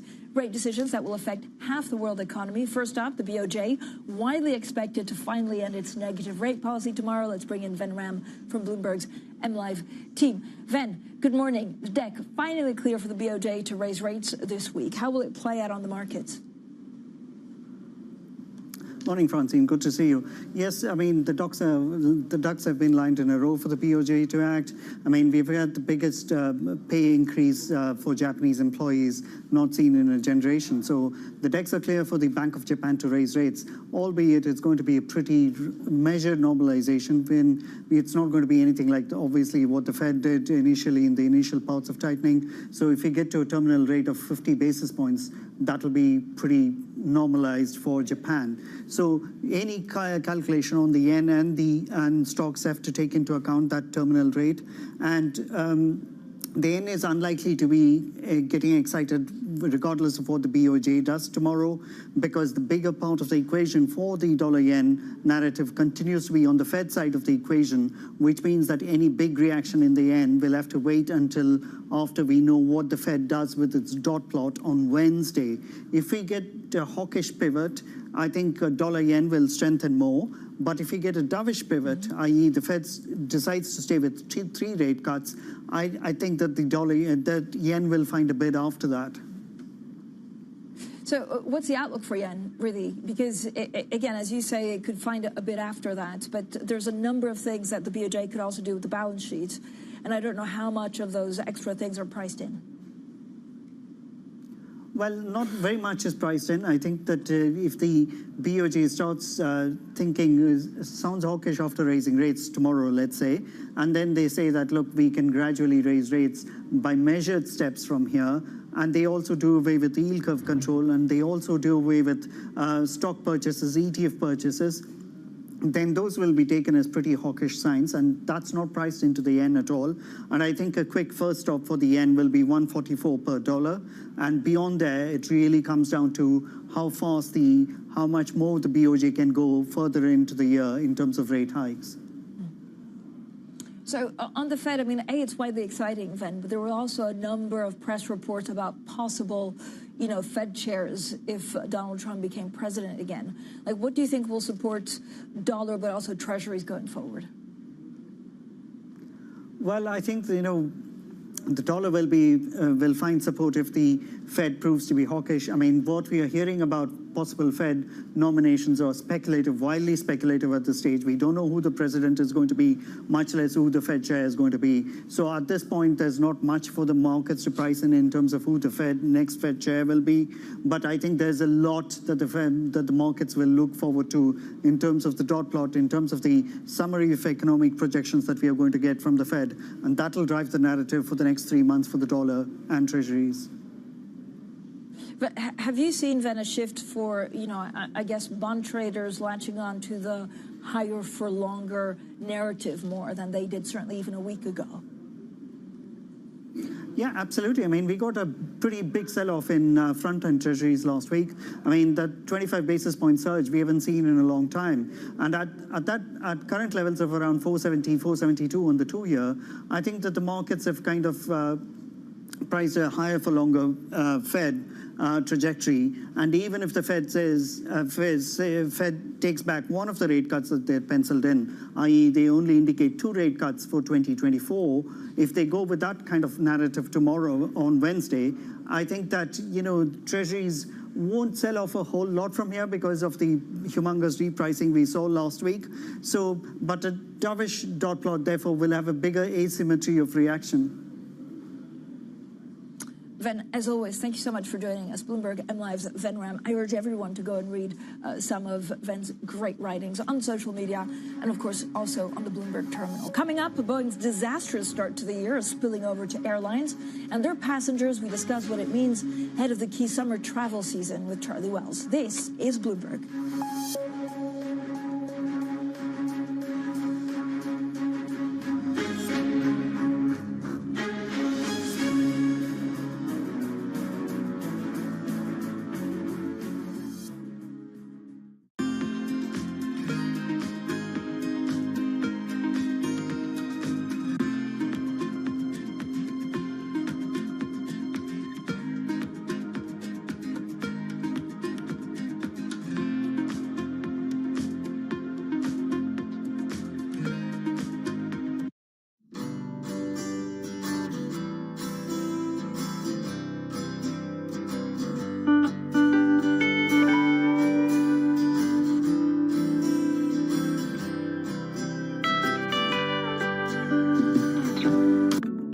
Another thing that startups need to look for is a market that is either started to undergo or is soon going to undergo exponential growth. I think this is actually related to one of the biggest mistakes investors make when evaluating startups. Investors always say, well, what's your growth rate? We care about the growth rate. Investors will forgive smallish revenue today if it's growing quickly. For some reason, people don't think about markets this way. But if you think about the most important startups, they are the ones that I start in small markets that are growing very, very quickly. 11 years ago, the market for iPhone apps was $0. It's now huge. And I think if you only think about the TAM today, you'll make a big mistake. What you really want to do is identify a market that's going to grow every year and be able to ride that up elevator.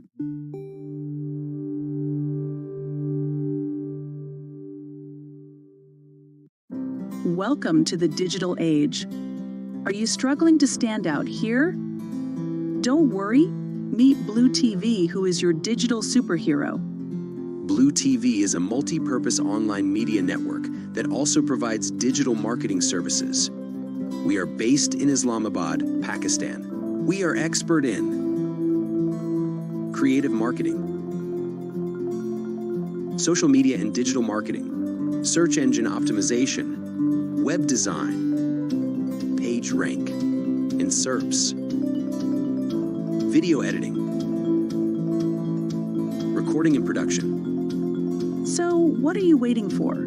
Pick up the phone and call or WhatsApp Blue TV on given number, or visit our Facebook page at facebook.com/blue.online.tv. With Blue TV, your business growth will be skyrocketed. I want a bank that shows me what I spend instantly. We're Monzo. Give us a go. See? I want a bank that can help me budget for the things I need, like a new leather jacket for Bingo. We can do that. Bingo's my cockapoo. Hi, Bingo. It's a real faff to sign up. It takes less than 10 minutes. Race you. You're on. Time's up. How'd you get on?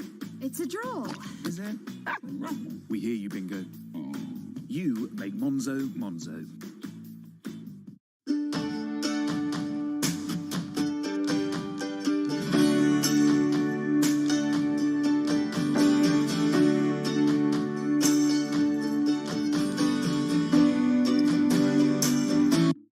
My general advice is continue to seek out companies or people that are maybe one stage or two stages ahead of you. And I think this is generalizable to not just to startups, but anyone seeking fast growth in their own professional lives, in their careers too. What does greatness look like?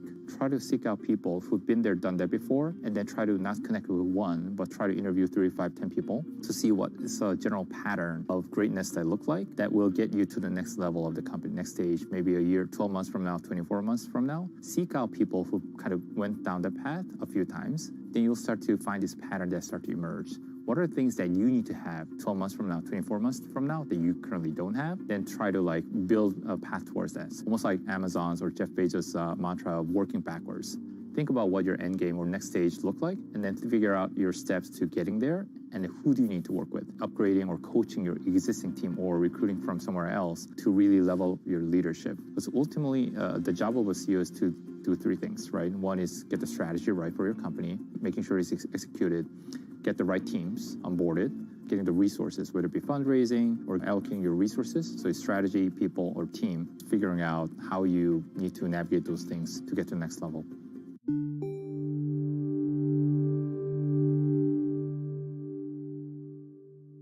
I mean, it's also a COVID issue. So looking back, one estimate said that, those COVID-era delays denied airlines 4,000 planes. And so they've been kind of trying to deal with some of these, like, setbacks. Airbus, they're booked until for at least 10 more years. So it's literally airlines just trying to get, enough planes, but they're dealing with the safety issue at Boeing. But also Airbus has had some engine wear issues on some of their planes, and that's grounded hundreds of planes as well. Charlie, I mean, there's also a Bloomberg, of course, headline crossing the terminal saying cocoa futures have doubled from the start of 2024. I mean, without specifically talking about cocoa, it just goes to certain markets being quite hot, including coffee. It really is. I mean, I love chocolate as well, and I think we've seen in some of these markets, Cote d'Ivoire and Ghana, we've seen bad weather, we've seen some sick trees, and so that seems to be weighing there and creating kind of a supply issue in a lot of these commodities, not necessarily demand subsiding, which could bring in higher prices. Anything else you're watching out for? I mean, there's quite a lot of, companies that we're watching out for in the U.S. NVIDIA's a big one, of course, with everything to do with AI. NVIDIA is big. I mean, we had that great news that came out about Apple and Gemini. I think that could kind of drive a lot of sentiment. But look, we have been seeing, so much risk on sentiment. It's even spilling out into kind of crypto, and we're seeing, a lot more interest there. So let's see what the week ahead brings. A lot of news that I can tell you for free, especially a lot of central bank news. Charlie, thanks so much. As always, Charlie Wells. Now, coming up, the Barclays chief executive, Ben Cat, joins Surveillance, that exclusive conversation, 11:15 a.m. UK time, 7:15 a.m. in New York. Well, Surveillance is up ahead, and this is Bloomberg.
look at the number of women that want to learn the game, young girls that are joining on the tee, really an exciting time for all of us to really capitalize on this moment. When you look at women who are making most of the purchasing decisions in households, whether that's cars or that is home or financial services, and who are going to drive the wealth of the future, it's women. Obviously, we have our car business and we need to have games here and all that sort of thing, but what else can we do? How do we grow the platform? The whole ticket pricing process. It used to be very yellow sheet of paper, maybe some numbers around it. There was not a lot of science behind it. We're now in the world and have been for many years, as most other similar businesses are, to dynamic pricing. So our pricing for a seat may change hourly if we see demand for that, all driven to maximize revenues. The balance sheet is so important to the success of the team. And a big part of my role is to make sure that the balance sheet stays strong and that we are prudent stewards of capital. There are things that we can do that are irrespective of winning or losing. Take a look at the first budget that comes from one of the teams and ask questions about, do you really need to spend that much? Are you really shooting high enough when it comes to partnership revenue?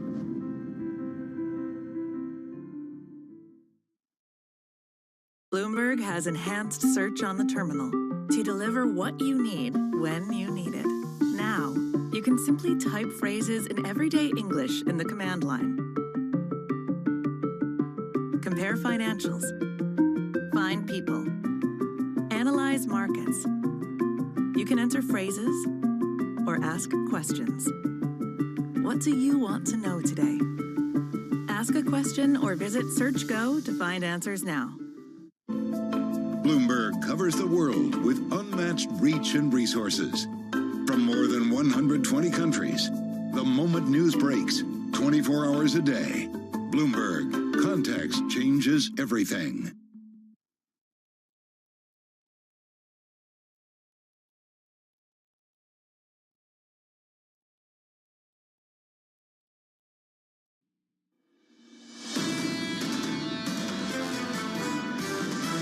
Inflation has been more stubborn than expected. Inflation is an insidious thing. That said, we continue to think it's a second half of the year when we see the rate cuts happen. While the market seems content to price in a June rate cut at this moment, maybe the real departure point for normalization is July or later. We've been saying for quite some time that the Fed will be slower to lower interest rates. We are seeing the market really fundamentally reassess the outlook for Fed cuts for this year. This is Bloomberg Surveillance with Jonathan Farrell, Lisa Abramowitz, and Anne-Marie Hordern. Let's get your week started live from New York City this morning.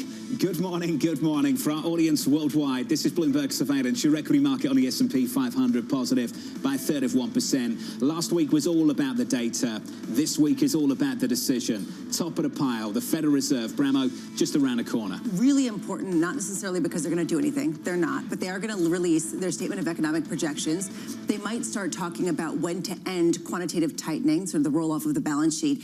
And they might talk about the neutral rate, how they've reassessed their assumption of what the world looks like post-pandemic. And they've got to somehow go through this data and work out what on earth is going on. We've got sticky inflation competing with soft retail sales. Chairman Powell's looking to gain confidence.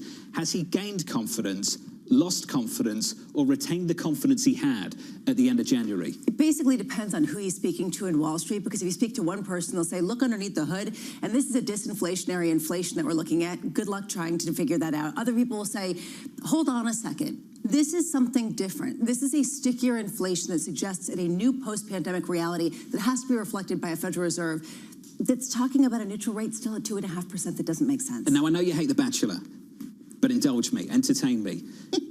The Wall Street Journal, did you see the piece? Yes. On the next Federal Reserve chair? Yes. Okay, so for those of you that missed this, on Thursday, reportedly, there was a meeting in Mar-a-Lago, Florida, between two advisors to the former President Donald Trump, Steve Moore and Art Laffer, advising, giving their three picks, suggestions to be the next Fed chair: Kevin Walsh, Kevin Hassett, and Art Laffer himself. I have to say, Kevin Walsh himself, not a surprise. If you'd asked me a few weeks ago, top pick, I would have said Kevin Walsh as well. But it looks like they're the three at the moment, and it's not going to be Chairman Powell. Well, this is sort of logical, even though I think Chairman Powell was nominated and confirmed by Donald Trump. There always is a regime shift. Question is, what is Donald Trump going to push for? Is he going to basically push for an easier policy where they cut rates more? And this goes to really your question, which is, what is take two of a Donald Trump presidency? Does it look like the same kind of rally, or do you see a very different response with potentially cutting rates in an inflationary moment while also trying to potentially increase tariffs? Let's say it's Kevin Walsh, and I've got no idea if it's going to be Kevin Walsh, but if it is Kevin Walsh, and I've had the privilege of catching up with Kevin in the years gone by, it's a pretty hawkish central banker in his time at the Federal Reserve. Hardly someone who was endorsing QE. I'm not sure the market's perception right now of Kevin Walsh would be, let's rally, let's take equities to new all-time highs. He may be a very different person in the seat, if indeed he takes the seat, but at the moment, I think market perception of Kevin Walsh is a central bank hawk. What's your perception of this episode of The Bachelor? Because do you think that this is Donald Trump picking these people with a sense of what he wants monetary policy to be? Or is this another, hold on a second, if this is a hawkish central banker, we don't want him, right? I mean, at a certain point, you have to wonder what's noise and what's signal. And when I read these, I was thinking, okay, he's trying to basically come out with something that looks and smells like policy, but that will get revised once he sees what that policy actually looks like. They feel like trial balloons, but I think when one of the advisors is advising that maybe they should be on the list themselves, I'm not sure how seriously to take any of this. That's the latest from the Journal over the weekend. The latest this morning, the stage is set as follows on the equity market on the S&P 500, positive by 1/3 after a week of losses last week. Really mild stuff, though, down about 1/10% on the S&P. Yields just about unchanged, up every single day last week. The 2-year and the 10-year higher, Lisa, last week by more than 20 basis points, 430.83 this morning. And this really comes in the heels of the data that you were talking about, stronger than expected inflation. We talk about the weakness, the marginal weakness in the equity market, and that's the reason why maybe one of the most underplayed important events of the week is the NVIDIA GTC conference in San Jose, California. It starts today with a kickoff from the CEO speaking, I believe, at around 4 p.m. Eastern time. Do they give some signal of how much this is going to be adopted in a way that maybe hasn't been priced in? Tuesday, the Bank of Japan decision, monumental moment if they move away from their negative rate policies. This has been the longest holding pattern that you've seen from a central bank ever. It's been 17 years. Just to put it into perspective, the guidance also important. Wednesday is the Fed decision, another really important moment, not because they're going to change anything, but because they might give us some economic projections that clarify whether their thinking has changed. The market certainly has because of the move you were just talking about. And on Thursday, we get the Bank of England, we get jobless claims, and we get earnings. FedEx, as well as Nike. To me, this is going to be pivotal to get a sense of whether consumers really are pushing back or whether they actually aren't, and they actually have the ammunition to keep spending at a pretty robust pace. I know I'm fond of saying this on Monday mornings, but big week ahead, truly. Big week ahead. Big morning ahead. Coming up this hour, Ben Laidler of eToro as investors look to Wednesday's Fed decision. Former intelligence official Norman Rule as Israel's Netanyahu responds to growing criticism from Washington. And Bloomberg's Damian Sassow with better than expected data coming out of China. We begin with our top story. Stocks easing ahead of a busy week of central bank decisions. Ben Laidler of eToro saying this: we are overdue for a breather or pullback after the S&P 500's 24% rally since October, with year-to-date returns annualizing over 40%, a level not seen since 1954. But the rally is fundamentally driven and pullbacks should be bought. I'm pleased to say that we can kick off the trading week with Ben Laidler right now. Ben, can we start here? What is the biggest event of the week? Is it Jensen or Jay? Is it NVIDIA or the Federal Reserve? I think you've got to say it's NVIDIA. No disrespect to Jay Powell. I mean, obviously every central bank on the planet seems that it's saying something this week. It could all end up just being a huge yawn, and we could end up being, back where we started. But, this rally since October has all been about big tech. It's been a one-legged stool. NVIDIA's led the charge. So I don't think we can afford a slip up from NVIDIA here. I mean, the rally's definitely been broadening out a little bit, but very, very early days. So it's still all on NVIDIA. You say it's fundamentally driven and set to broaden. NVIDIA feels fundamentally driven just in terms of the numbers they've been putting up quarter after quarter over the last several quarters. With the broadening out you're looking for, Ben, how fundamentally driven is that rotation? I think it's pretty fundamental. I think you've just begun to see it. I mean, we've had lower S&P for 2 weeks, but we had equal weight S&P hit first new all-time high in a couple of years last week. We've had Euro Stoxx 50 outperforming the S&P. We've had Nikkei outperforming the S&P. So I think it's happening, and it's happening because earnings either haven't been as bad as expected in the rest of the world, or the outlook is looking a little bit better the closer we get to rate cuts. And I still think those cuts are coming, and those are the two pillars of this. Earnings have been over-delivering, and rate cuts been pushed back for the right reasons, so to speak, because growth has been a bit better than expected, but they're still coming. Ben, you said something. We can't afford a trip up by NVIDIA. What would a trip up look like at this conference? And what do you mean by we can't afford that?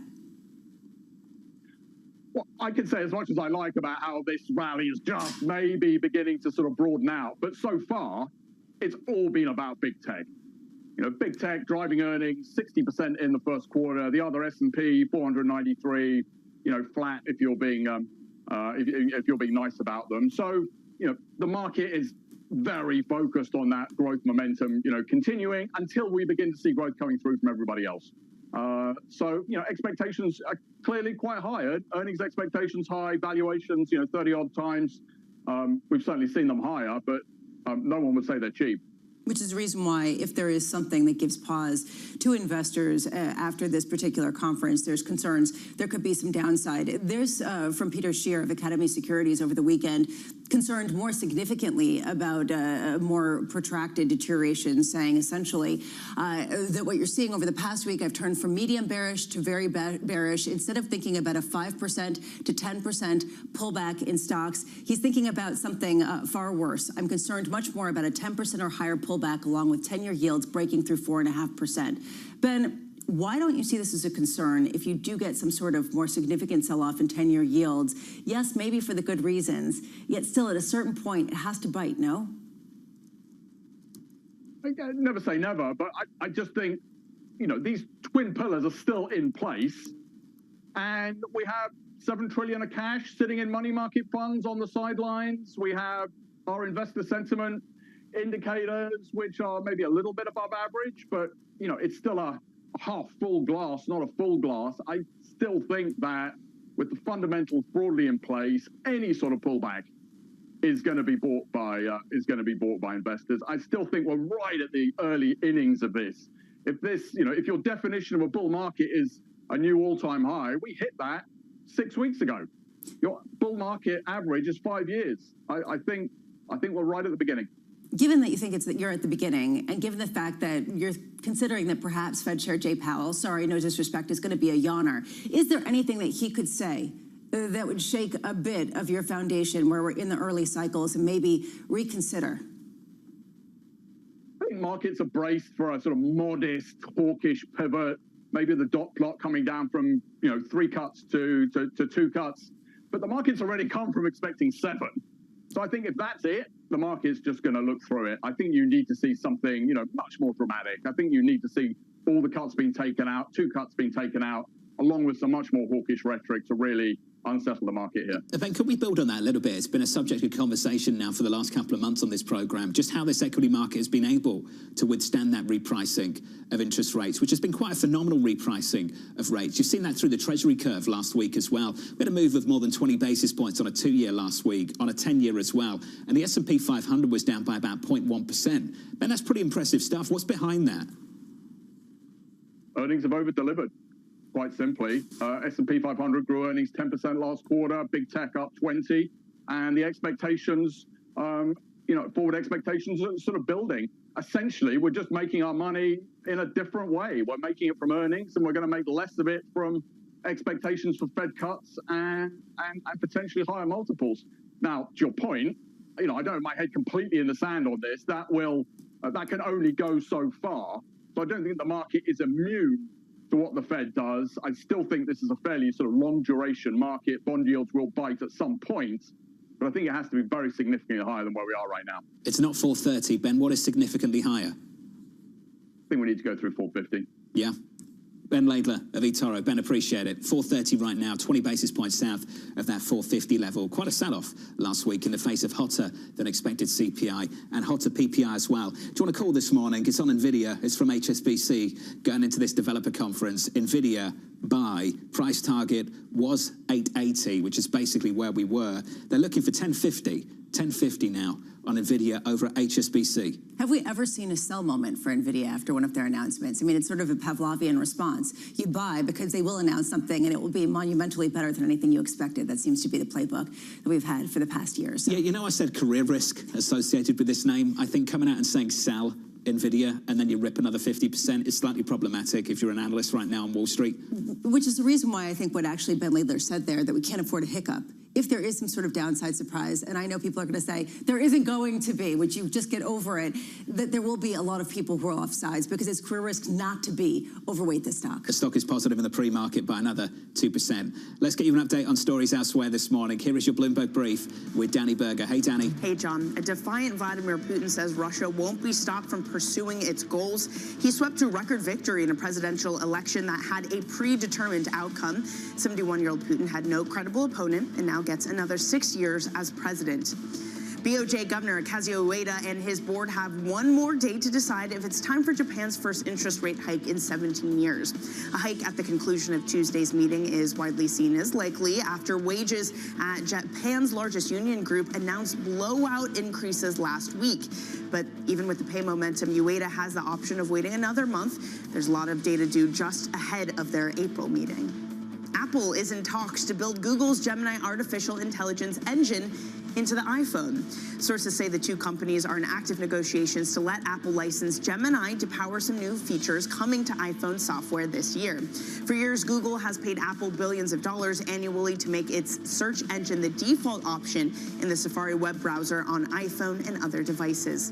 That's your Bloomberg Brief. John. Hey, Danny, thank you. 3 points there. 1, antitrust. Yep. We'll talk about this later. 2, Apple is clearly behind on this AI effort. And 3, this is going to come to an iPhone near you. Is that going to be the big upgrade cycle that the bulls have been looking for? How much is this because Apple needs to get ahead of Samsung, given the fact that they needed to do it before the end of this year and they want to get in early? To your point, they're late. And that is what this sort of highlights. They want to partner with Google. What does that look like from a financial point of view? I wonder also, aren't they always behind Samsung and then they try and do it better? Hasn't that always been a story with phones? It has, and yet if this is the case where they're going to partner with someone else, does that mean they don't think that they can do it better? What does that mean in terms of their long-term AI development? More on that a little bit later. Up next on this program, a widening rift between the US and Israel. What he said is totally inappropriate. It's inappropriate for to go to a sister democracy and try to replace the elected leadership there. That's something that the Israeli public does on its own, and we're not a banana republic. That conversation up next, live from New York City this morning. Good morning.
This is Bloomberg Daybreak Europe. I'm Tom McKenzie in London. These are the stories that set your agenda. Taking you from the U.S. market's close to the overnight session in Asia. We'll walk you through what you need to know to kickstart the European trading day. Live from our European headquarters, we bring you the day's top market-moving stories, unmatched expert analysis, and on-the-ground reporting from across the continent. Tune in every weekday at 6 a.m. London time, only on Bloomberg Television.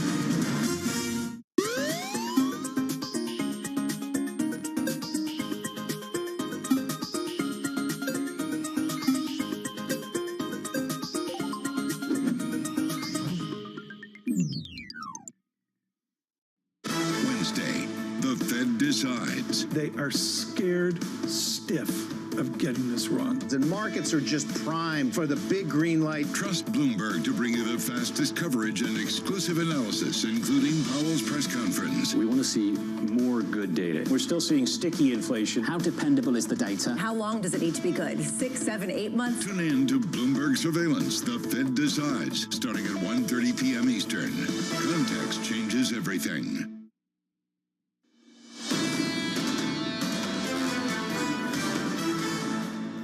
Big Federal Reserve meeting coming up a little bit later this week. Looking forward to it. The Bank of Japan on deck tomorrow morning as well. AMH is out this week. I'm told she might appear on Friday.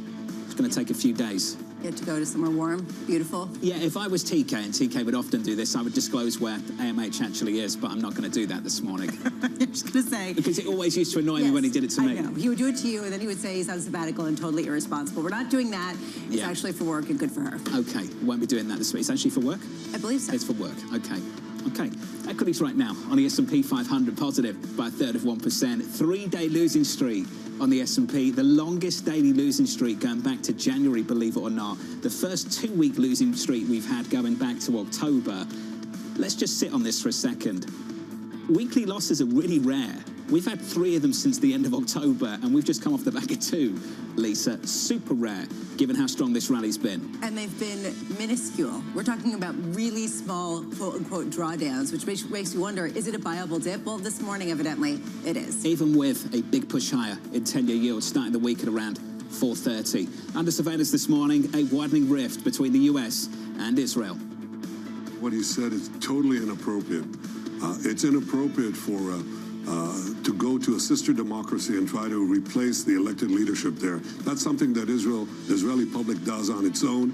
We're not a banana republic. This is a wake-up call to Senator Schumer. The majority of Israelis support the policies of my government. If Senator Schumer opposes these policies, he's not opposing me. He's opposing the people of Israel. Here's the latest this morning. Israeli Prime Minister Benjamin Netanyahu rejecting Senate Majority Leader Chuck Schumer's call for a new election, potentially removing Netanyahu from power. Israel vowing to continue with a planned operation in Gaza's southern city of Rafah. Tensions growing between the two nations on a rising number of civilian casualties and a humanitarian crisis on hand. For more, former senior intelligence official and senior advisor to the CSIS Transnational Threats Project, Norman Rule, joins us now for more. Norm, fantastic to catch up with you, sir. I just want to get to this rift between the US and Israel. Do you think this is going to influence decision-making on the ground in any way, shape or form? Good morning. It's very unlikely this will have any impact on Israeli decision-making.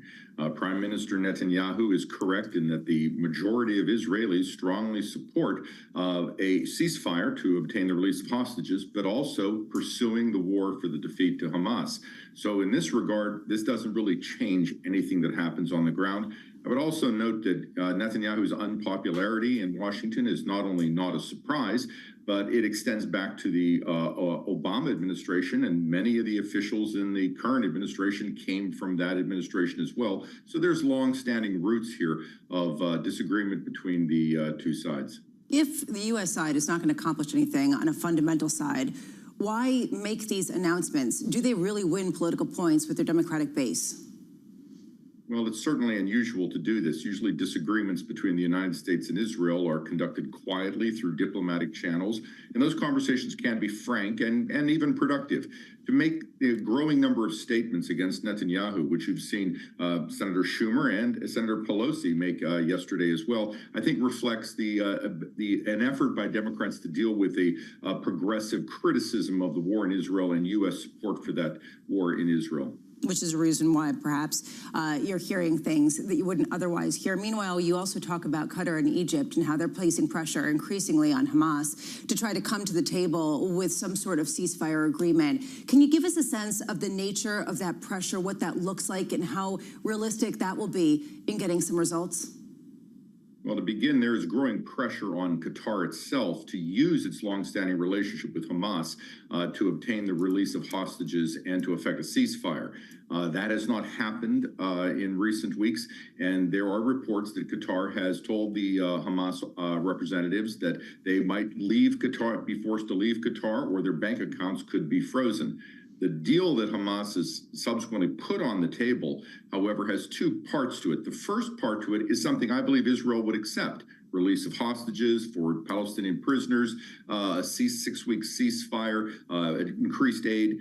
The second part, however, is important because Hamas continues to call for the complete withdrawal of Israeli forces from Gaza, which is essentially Israel admitting to defeat in the conflict and the political survival of Hamas. Norman, as you know, the president, Joe Biden, has set a red line. It's crossing into Rafah. I want to understand the policy options, the viable policy options available to him if Netanyahu decides to cross it. What are they? Well, I think it's how an Israeli operation in Rafah takes place. So reports are that on March 15th, the prime minister approved such an operation. So I don't think you're going to see a mass infantry tank movement into the city, but you are going to see robust operations targeted, shaped by intelligence to take out high-value targets in Hamas's leadership and to respond to Hamas counterattacks to destroy the 2 final brigades that Hamas retains in Rafah itself. But it is almost impossible to conceive of how to move 1.5 million people. And that implies that the best thing the Israelis can do is move a small portion of the population and work very carefully. Here's your downside. That implies a longer campaign. That implies longer, perhaps more civilian casualties in some ways. It's slower for Israel to defeat the Hamas operatives on the ground. So this will be a developing issue, and the U.S. will continue to oppose a mass attack in the city. You've touched on it there, and I think it's important just to go through it in a little bit more detail, how different this conflict will be at this stage versus previous months if they do cross into Rafah. Norman, how difficult and different would it be?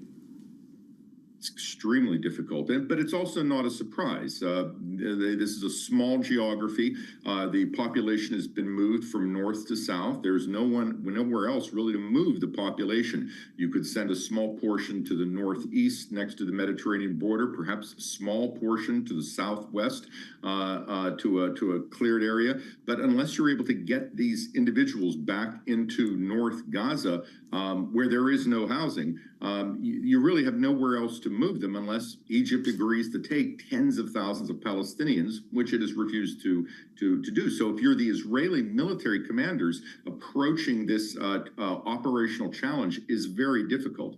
Norm, I've got to say, we're expecting this conflict to be maybe further along by now, maybe completed, maybe some sort of ceasefire.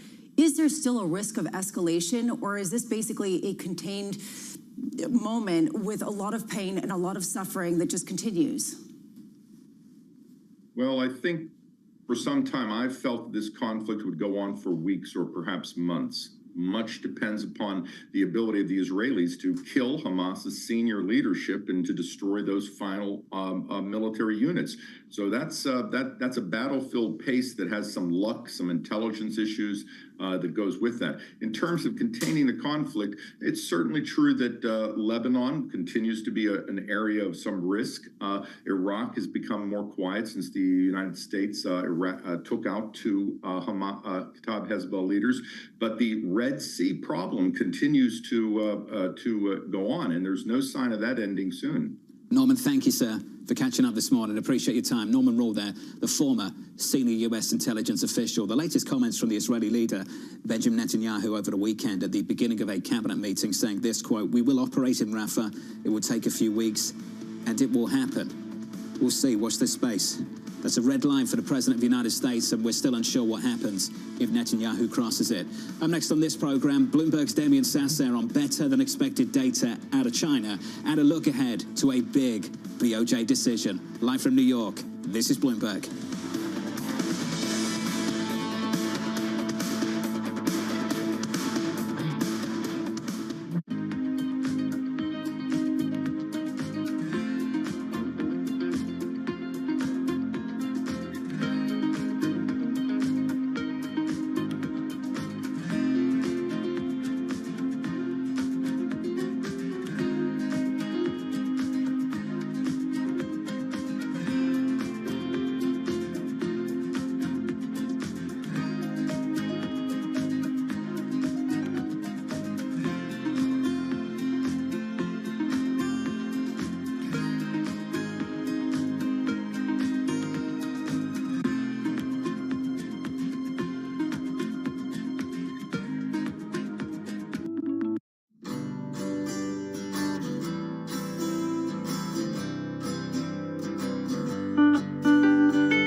Okay, today I'm going to talk about how to succeed with a startup. Obviously, more than can be said here in 20 minutes, but I will do the best I can. The most important thing, the number one lesson we try to teach startups is that the degree to which you're successful approximates the degree to which you build a product that is so good, people spontaneously tell their friends about it. Startups always ask us for the secret to success. They always want to believe it's something other than this, because this is really hard to do. But this is it. If you can build a product that is so good, people spontaneously tell their friends about it, you have done 80% of the work that you need to be a really successful startup. If you think about the most successful companies you know, Google, Facebook, whatever, you probably found out about them because a friend of yours said, you got to try this, it's great. So this is the bar. Something that people love so much they tell their friends about it. One important indicator for a product like that is a product that's simple to explain and easy to understand.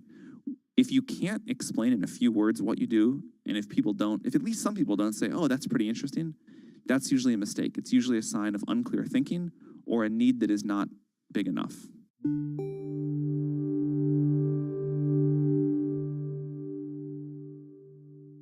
I want a bank that shows me what I spend instantly. We're Monzo. Give us a go. See? I want a bank that can help me budget for the things I need. Like a new leather jacket for Bingo. We can do that. Bingo's my cockapoo. Hi, Bingo. It's a real faff to sign up. It takes less than 10 minutes. Race you. You're on. Time's up. How'd you get on? It's a draw. Is it? We hear you, Bingo. You make Monzo Monzo.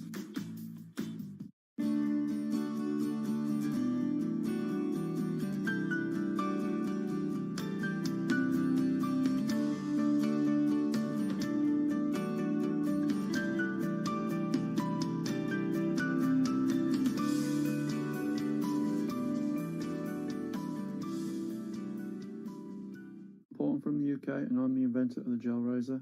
And today I'm looking for an angel investor to fund my project, the Gel Razor, whether that's a working concept and working prototype, or manufacturing possibilities with investment, or to get me a licensing deal secured.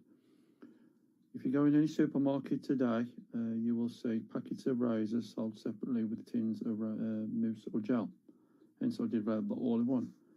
The idea is you pressurise the handle. The gel flows through the reservoir up to the head of the razor, coating the blades, ready for shave. My target market is 18 plus, male or female, male blue version, female pink version.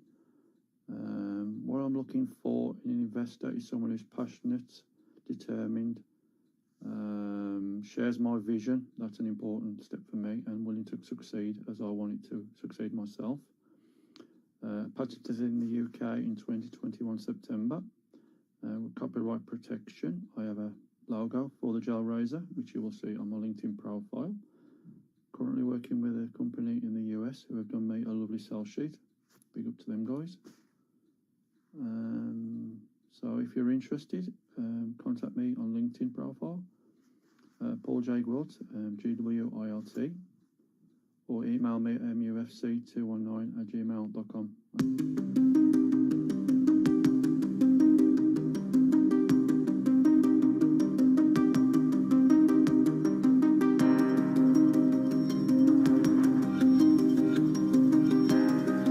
Built in because of the uncertainty for a whole host of reasons. This, to me, is really the key question. Are we crossing the Rubicon with respect to real yields, this point of what investors are going to demand to buy U.S. government debt? And are we really falling victim, given that last week we're down 0.13%? It was catastrophic. On the S&P. It was really in the face of a 20 basis point move on yields, which is pretty impressive. Well, but hold on a second. If you take a look under the hood, it's actually fascinating, because if you take a look at real estate, if you take a look at utilities, if you take a look at some of the more interest rate sensitive areas, they actually did really badly. If you take a look at energy, it crushed it, right? We saw a huge gain, best performing asset class. How much is being driven by a goods-related inflation that isn't necessarily positive? It's a very interesting dynamic under the surface. The commodity market waking up has been a really interesting development of the past week. We'll turn to that in just a moment. I want to turn to foreign exchange. Dollar yen Just below 150 guns, this BOJ decision, 149.13. Line of the morning already goes the kick jukes of SocGen. I love this. I hope the yen understands it's a historic moment. Because, Lisa, we're all talking up the first rate hike since 2007. Dollar yen's hardly moved at 149. And they've been right not to really respond with any kind of histrionics, because this Bank of Japan likes to move like a snail, likes to really kind of telegraph and not surprise too much. Although you've pointed out they have in the past surprised. To me, we talked about this last week, and I thought about it more over the weekend, and absolutely think that arguably the bigger surprise tomorrow will be if they don't hike rates. That could potentially send the yen tumbling, and I think that is one risk case that isn't necessarily being baked in. There's just a feeling that if they do hike interest rates, that might be it. Sort of go once. It's not the start of a cycle. And maybe that's why dollar yen is sort of stuck around 150 still in the face of this. Subnolent. I wouldn't say it's particularly exciting. It's subnolent, which is shocking considering that it might be the first normalizing move in 17 years. I mean, it's really shocking to think about how stagnant that economy really has been. They've tried. They've tried very hard. SocGen's kick jukes. I hope the yen understands it's a historic moment. Under surveillance this morning, top story, busy week of global central bank decisions coming from the BOJ, the Fed, the Bank of England, others as well. Traders raising the possibility of a BOJ hike out of negative interest rates tomorrow. The Fed expected to keep rates on hold Wednesday, but investors will be looking to the dot plot and updated summary of economic projections. On Thursday, the BOE also expected to hold as inflation and the job market cools, leaving the door open for cuts in the coming months. It's kind of a wait and see for Bailey and Powell, and it's how they set up that wait and see this week. And what their longer-term assumptions are. There was a story by Nick Timmerose in the Wall Street Journal that I actually thought was really interesting over the weekend, talking about how it's so rare for a central bank, for the Federal Reserve, not to give some sort of sense of what their framework is for thinking about the world. We don't know what the post-pandemic inflation expectations are from the Federal Reserve. If we get some inkling, which pretty much everyone's going to come on the show and say they're not going to say so, but if they give a sense of that, that could reset people's assumption of what longer risk premia should look like in a new way. And this, I think, is really the key debate. I know it sounds esoteric, but it's actually really... No, I think it's important. Mohamed Al-Erin, I think, has really provided leadership on this over the last couple of months. The absence of any kind of strategic vision coming from the Federal Reserve. Bottom line, they don't know. But I think for a lot of people, the criticism is they should be providing leadership on it, and they're not. At the same time, how do you provide leadership from something you just don't know? Do you fake it? Do you come up with something and sort of... I mean, they're stuck between a rock and a hard place. I understand that. But it is incredibly unusual. I think it's important to sort of highlight how unusual it is to not have any kind of roadmap whatsoever to be guiding on, and everybody basically darts on a dartboard with a blindfold on, trying to understand what the economy that we're living in really looks like. Claudia Sam's joining us later. You can ask those questions to Claudia. Claudia's going to have the answers, no doubt about that. Let's turn to this story. The White House showing full support for a bill in Congress which would ban or force the sale of TikTok. National Security Council spokesman John Kirby speaking over the weekend, saying the administration would like to see a buyer for the app from its China-based parent company ByteDance. The timeline for the legislation becoming increasingly uncertain after facing more questions in the Senate. The bill was passed overwhelmingly in the House last week with bipartisan support. I can see how the administration's positioning themselves now, because they're trying to push that this is about a sale and not a ban, as TikTok tries to push that this is about a ban and not a sale, because they're all trying to connect with the same people, the youth vote. And that's the problem right now for this administration. Which is going to be a real problem based on my anecdotal research over the weekend, because this was a heated debate all weekend with a host of people who might fall into the demographic that they care about. Where did it land? Not good, not good. It wasn't great. I mean, they just sort of, free speech questions. This is how people make money. This is how people communicate with friends. This is how people engage with the world. I'm struck by the fact that we're not working with data from the government about the national security issues. They're not saying these are the precise issues that we need to solve. They're saying it's a national security concern, which is doing a lot of heavy lifting. What I would like to see is more specifics put out there, and then specific solutions to remedy them. Because otherwise, how do we know we're not, I don't want to say McCarthy era, but how do we know we're not in another sort of witch hunt to figure out who's good and who's bad and who's an acceptable buyer and who's not? The only thing I know about this story is time. This is going to take a long time to work out, and much longer than we thought maybe a couple of weeks ago. Let's finish on this one. New data beating expectations out of China. Industrial output rising 7% year over year, with retail sales also growing 5.5% compared to last year. The data giving a lift to Chinese stocks, but weighing on bets for government stimulus as concerns remain over consumer confidence and the troubled property sector. Bloomberg's Damien Sassad joins us around the table for more. Damien, good morning. Good morning to you. How impressed were you by this data out of China overnight? Not very. I mean, we had two beats and a miss. I mean, the retail sales figure actually was a miss, but we also had unemployment ticking up to 5.3% annualized, which is kind of a big deal, right, in China.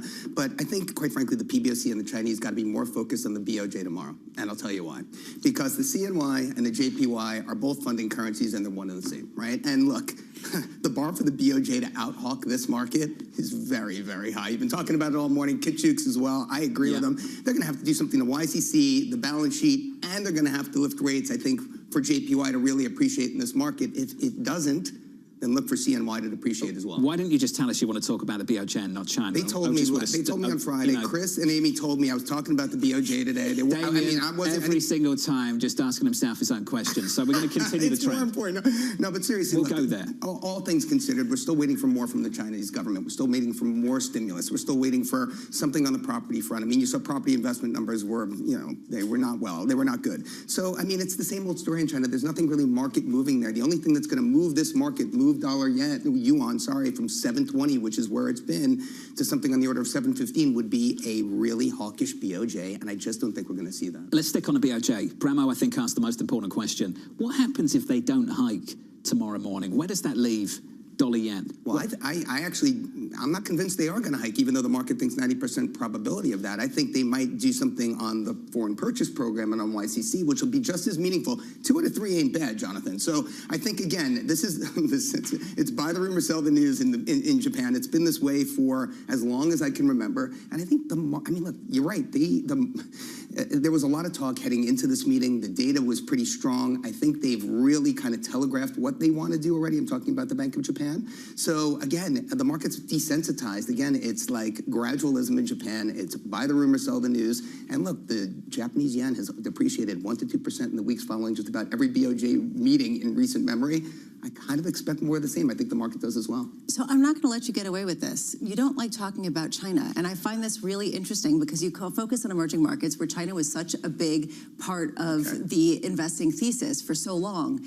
Is it because investors aren't interested, or is it because it all hinges with sort of central planning and how much stimulus they put out there, which is basically a moving target and an unknown? I think it's two things. I think it's the data and the lack of confidence and reliability of the data. I think that's first and foremost. As an analyst and a strategist, I rely on data points, and the data points are subject, I think, quite frankly, coming out of China for me, to hang my hat on, to really trade meaningful dollar amounts on.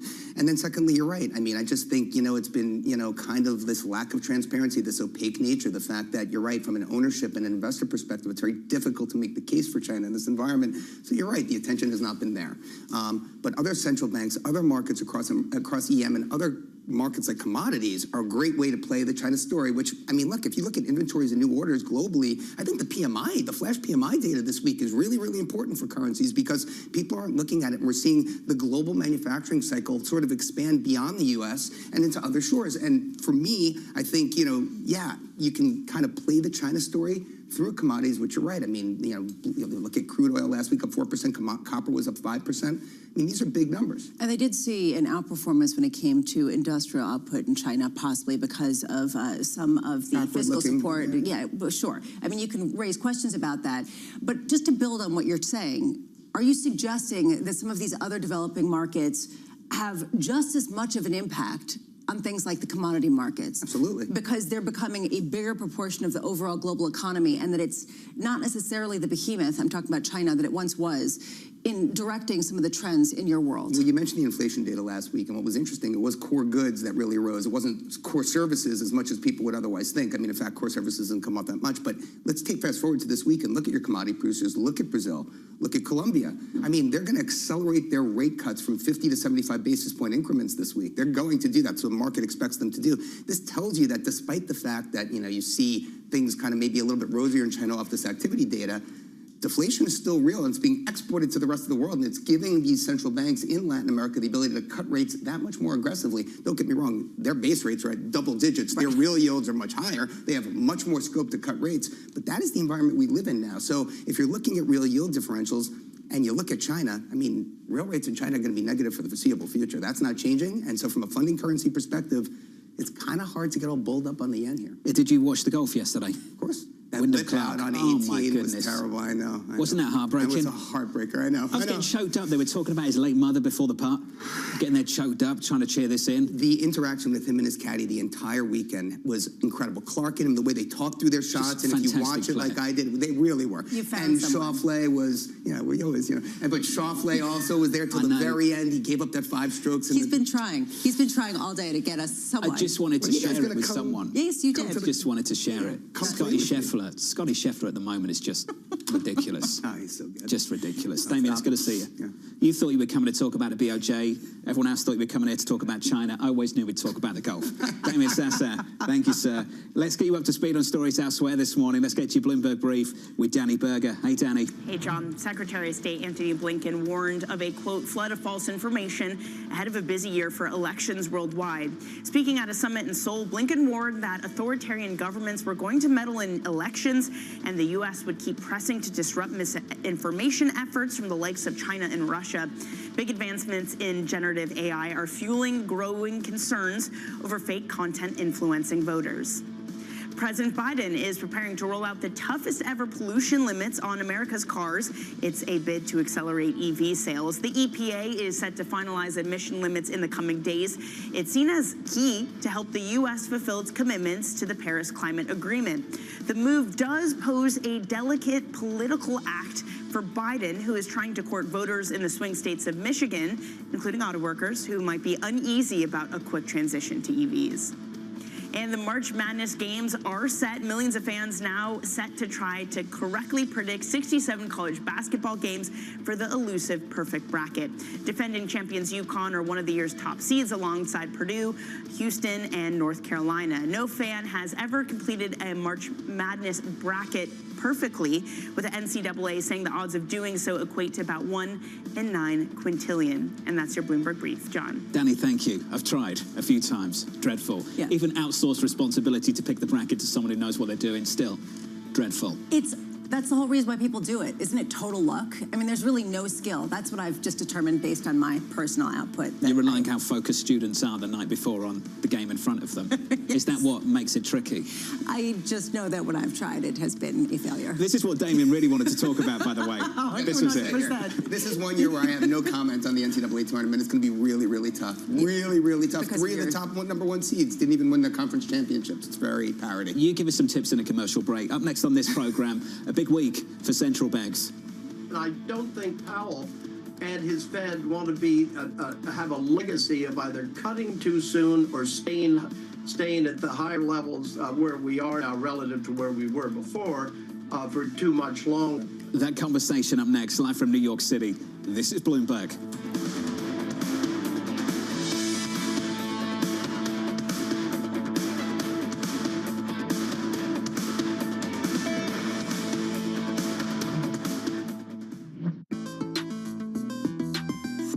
Regional sports networks. There's a lot of, it's a business that seems to be collapsing.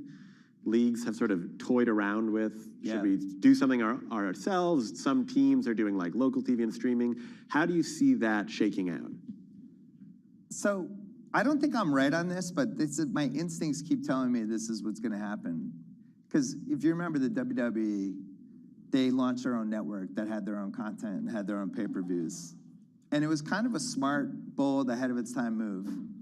And then they pivoted at the perfect time and they sold their content to, what was it? Peacock. Yeah. And that was really smart too, because they were able to leverage that number as high as possible. So they always zagged where the money was and when the opportunity was. I think the opportunity for the NBA with the local teams would be to own all that themselves.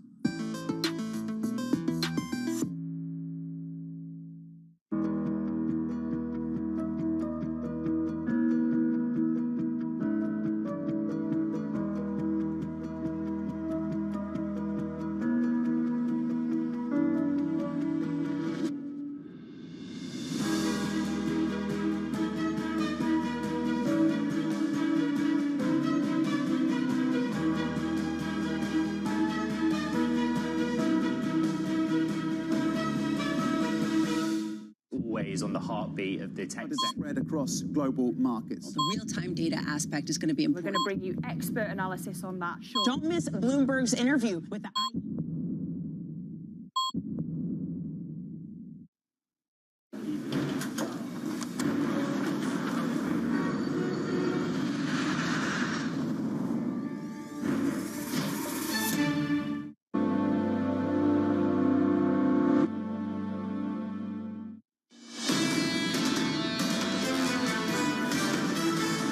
Stocks on the S&P 500 positive here by 0.4%, a lift in this equity market, yields unchanged, 430.44. The euro in and around 109. Talked lots about dollar yen already. Dollar yen's on a 5-day winning streak. That's 5 days of yen strength, or rather yen weakness, going into this. And you'd be expecting at least the other way around. You'd be looking for strength.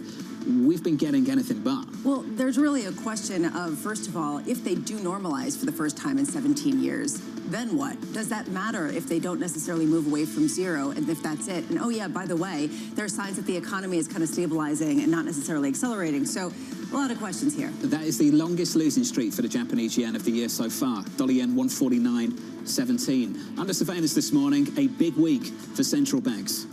I don't think Powell and his Fed want to be have a legacy of either cutting too soon or staying at the higher levels where we are now relative to where we were before for too much longer. That said, we continue to think it's a second half of the year when we see the rate cuts happen. Here's the latest this morning, 2 days away from the Fed rate decision, between meetings from the BOJ and BOE this week. Lindsay Piegza of Stifel writing, quote, should inflation remain leveled off at 4% near term, the Fed is likely to extend its position on the sideline. However, should momentum shift to the upside, the Fed may be forced to re-engage with further rate hikes to quell elevated price pressures. A conversation I'm sure you want to hear begins right now with Lindsay Piegza. Lindsay, the chairman wanted to gain confidence. Has he gained confidence, lost confidence, or retained confidence since their last meeting? I think right now the Fed is at the risk of losing confidence because the Fed was very clear that inflation was on this disinflationary trend. We were headed back to 2%. They opened the door for the conversation of rate reductions too soon. And now what we've seen is that the inflation data is uneven at best, with some indications of price pressures gaining momentum at the start of the year. This has not only potentially shelved that expectation for a near-term rate cut, but as you just noted, should we see inflation reverse course and move back above this flattening trend of 4%, the Fed may be forced to re-engage in additional rate hikes, something they certainly don't want to do, again, as they've turned the focus, shifted the focus to an eventual rate cut. Lindsay, let's just sit on that for a second. Where is sort of the threshold, the bar for them to actually re-engage even with the idea of rate hikes at a time where most people just think that they're just going to keep rates where they are for a longer period of time? Well, to be fair, I do think the bar is pretty high for that. We would not necessarily need to see inflation just teeter out at the current trend, as I mentioned, nearer 4%. But we would have to see a meaningful retreat in that downward pathway. We would have to see 3 to 4 months, I think, of acceleration for the Fed to really feel that pressure to re-engage in rate hikes.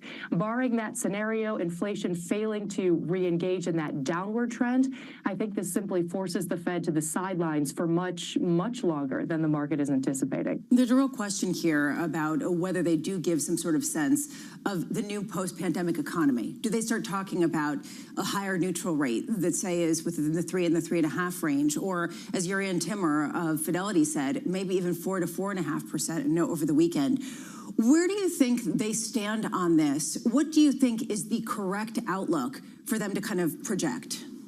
Well, I don't think the Fed is going to give us much indication of where they anticipate the stopping point, where they anticipate rates to continue to fall to a neutral level. But that being said, I do think the Fed has been very clear that when they begin to engage in rate reductions, it's going to be a very slow and tempered pace back to a neutral level. They've never indicated that this economy needs additional support or stimulus as we move into easy policy, that easy policy range. And so I do think that, again, the market is underappreciating the Fed's willingness to not only delay that first rate cut, but also the very tempered and potentially disorderly pace of subsequent reductions relative to earlier cycles. Can we just interrogate the consensus belief that June is the month that they're going to cut interest rates now, Lindsay? What backs that up? And what do you say to people that keep saying the same thing over and over again? June, June, June.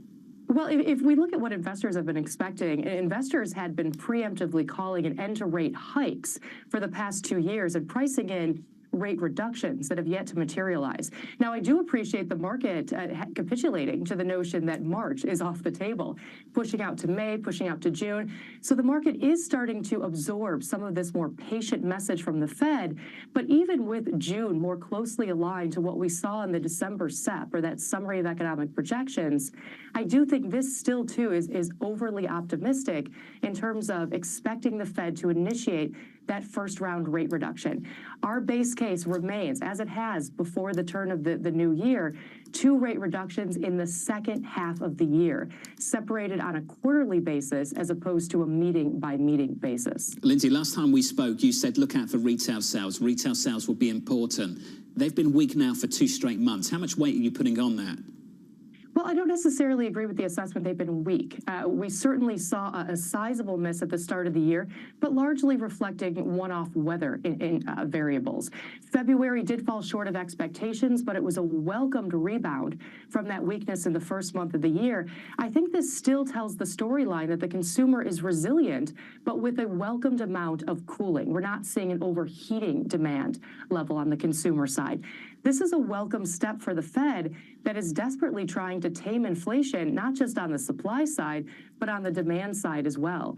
And should we continue to see very robust numbers on the consumer side, it would have been more clear that the Fed had stopped short of a sufficiently restrictive level. So this cooling, still positive, but cooling level of activity is actually the most positive indication that the Fed could anticipate. Interesting. Steve Rashuda of Missouri was on the program in the last week or so, Lindsay. He's in a similar camp to you, except he doesn't think they cut interest rates at all in 2024. He acknowledged one thing, though. This is a Federal Reserve that wants to cut interest rates. And Lindsay, I just wonder whether they start to move the goalposts, as they have done a few times over the last few years. They were talking about Supercore. Supercore looks hot. You don't hear about that so much anymore. I wonder if we hear less about month over month and hear a little more about the progress they've made year over year. Would you expect to see that in the news conference, and what kind of signal would you take from that? Well, that's going to be a very dovish tone if we do see the Federal Reserve Chairman focus on some of these maybe non-key measures of inflation that we'd previously been top of mind. But I think the important thing, too, is that once the Fed does initiate that first rate reduction, that does not mean that they continue on that pathway.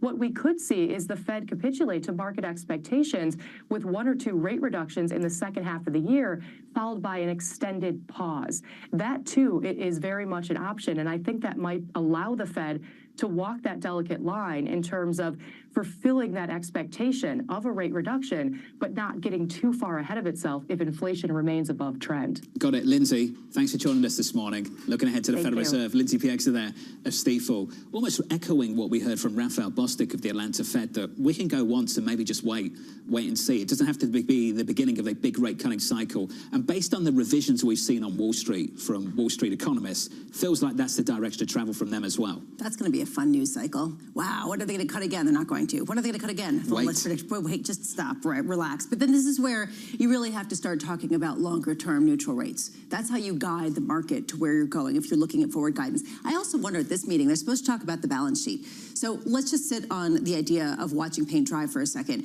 We've seen the balance sheet fall by about $1.5 trillion. Still $7.5 trillion. Do they stop the runoff now, even though things are kind of heating up? I mean, can they signal without signaling that they're maybe getting a little nervous? I love the difference between how they talk about QE and how they talk about QT.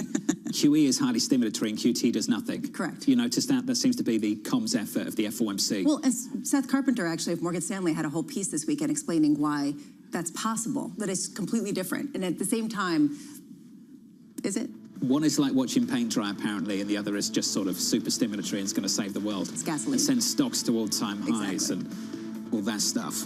Coming up in the next hour, Michael Schall of Market Field, C.S. Venkatakrishnan of Barclays, George Ferguson of Bloomberg on Boeing, and James Camp of Eagle Asset Management. A lot more still to come from New York City equity futures, session highs positive by 0.4%. This is Bloomberg.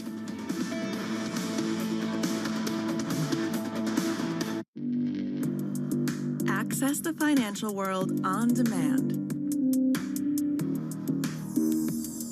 Hear from leading economists, policymakers, and industry experts via live and on-demand webinars, only from Bloomberg. Start exploring to see what's moving the markets. Visit Bloomberg.com/webinars.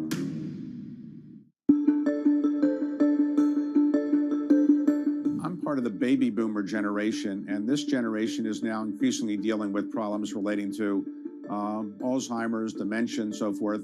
Not particularly my age, but maybe some people my age, even younger, but obviously in their late 70s, 80s, and 90s, more and more we're reading about Alzheimer's. Is this an epidemic that you can't really do anything about, or is it something we could deal with in some way? It's a real challenge for a lot of families, mine included. You know, I have a 90-year-old grandmother at home who's struggling with dementia, and providing care for her has been a real challenge. And for my family, we love her dearly. We want to be there for her, but where it's painful for us to see the toll dementia has taken on her. This is rightfully, a concern for families across the country. We're investing a lot in studying dementia, to not just Alzheimer's, but other forms of dementia, to understand what's driving it. But very interestingly, there's also some research that's taking place, lifestyle research, if you will, on the impact of diet, of social connection, of physical activity, and sleep on dementia as well. Dean Ornish, professor at the University of California in San Francisco, has been actually one of the key folks, who has been leading some of that research on the impact of lifestyle and dementia. This is a promising area.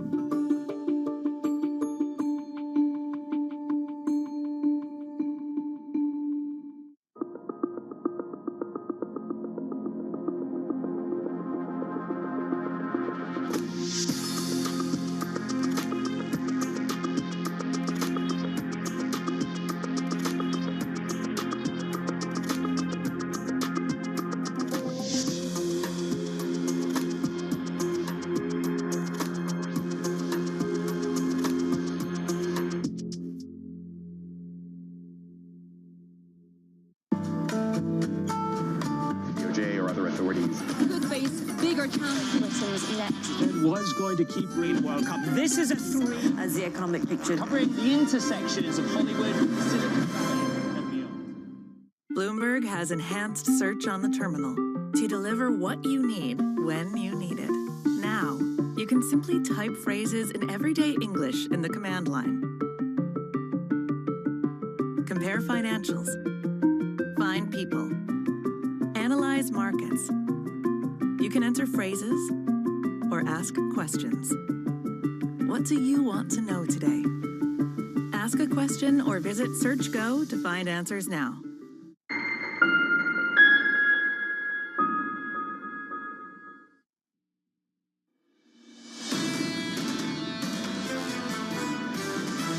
If you look at the momentum in the US data, they've certainly been weaker in recent weeks on the activity side. We're seeing economic growth moderating. Yes, it's been resilient, but if you look at the underlying dynamics, there is some slowing. There's a lot of parts of the market that haven't been participating. I think that there's a non-zero probability that we find ourselves in an environment where demand continues to slow more and more. Things are good. It's just that they're not as great as people would like to see. We're not there yet. We're in the car, but are we there yet? Not yet. This is Bloomberg Surveillance with Jonathan Farrell, Lisa Abramowitz, and Anne-Marie Hordern. I absolutely love John Stolfus. He's the most laid-back bull I've ever met. Are we there yet? It's like being in the car. No, not yet. 5,400 on the S&P. That was like 20 percentage points ago. Yeah, he's crushing it. Super chill. From New York City this morning. Good morning, good morning. Totally like you, Brahma. Just like you. Equity futures on the S&P 500. Where are we? Session highs, positive 0.4%. Just caught up with Lindsay Piegza of Stifel. This is what she had to say. We've opened the door to reductions too soon at the Federal Reserve, and there is a risk, and I stress risk, not a base case, but a risk that they may be forced to re-engage at the Federal Reserve with rate hikes later this year. So that's not consensus. Let's just put that out there. There is, however, a consensus building that maybe rates are going to have to remain a lot higher for a lot longer. And that is sort of the new consensus that I wonder, has it fully been baked into equities yet? That, I think, the jury is still out. Slightly been priced into the bond market, that's for sure. So let's take the bond market last week. Monday, Tuesday, Wednesday, Thursday, Friday. Yields up, up, up and away by more than 20 basis points on a 2-year maturity, on a 10-year maturity as well. So we start this week with yields very close to the highs of the year. And then you look at the equity market performance. We were down 0.13% last week. We were down 0.26% on the S&P the week before, in the face of a real repricing taking place in fixed income. And this was driven in large part because leadership's going to lead, right? You got basically have the winners going to keep on winning. And that's what we've got basically for the whole of this year. Every time there's a hiccup or a concern, guess what rallies? The Magnificent Seven. That's why I think Ben Lallier was talking about how today, when we kick off this GTC conference, the developers conference for NVIDIA, it might be more important than the Federal Reserve. Because if there is any semblance, any iota of a sense that maybe we are getting some sort of slowdown in the AI craze, could that crater single-handedly some of the rally we've seen? More important to watch Jensen than Jay, according to Ben Laidler of eToro earlier this morning. One thing that's not rallying is the Japanese yen. Dollar yen is grinding higher for 5 days now, 5 consecutive days of yen weakness, which is impressive in the face of the first interest rate hike we're about to see since 2007 tomorrow morning. It's a double-header of big central bank decisions this week. I know there are some others elsewhere, and we do call them second-tier central bank decisions. There are 2 big ones, the BOJ and the Federal Reserve. The BOJ up first. I do like that you pointed to Kit Jukes of Societe Generale, who, and I'm paraphrasing now, hey, Bank of Japan, you realize this is important, don't you? Basically, I hope the yen understands it's a historic moment, which raises this question, will the Bank of Japan meet the moment by giving some sort of roadmap of what's ahead? Or are they just going to kick the interest rate to 0? Or are they going to do nothing? To me, the idea of this pair has been so overanalyzed and talked about and then disappointed with respect to a Bank of Japan moving at the pace of a snail, that I understand the reluctance to really make any bold moves. It's just stuck there at around 150, at about 149 right now. The broader price action elsewhere on the S&P 500 positive by 1/3 of 1% on the S&P, very close to session highs, trying to bounce back from last week's very mild marginal loss. In the bond market, 430.63, unchanged this morning, anything but over the last week. That is a real move higher we've seen on the 10-year yield over the previous 5 trading sessions. And Lisa, you're talking about dollar yen unmoved. Euro dollar, guess where that is? 109. 109 exactly. It's the most exciting pair ever. I mean, look, this has been a year of really marginal moves, particularly when it comes to the macro trades. When you talk about, for example, some of the currencies, which is interesting in and of itself. Why has it been so quiet when you have real divergence when it comes to an economic perspective? Has it all really been baked in? What will it take to really create some volatility, some sort of trading action? El Salino saying to us, yeah, it's been pretty slow. Boring?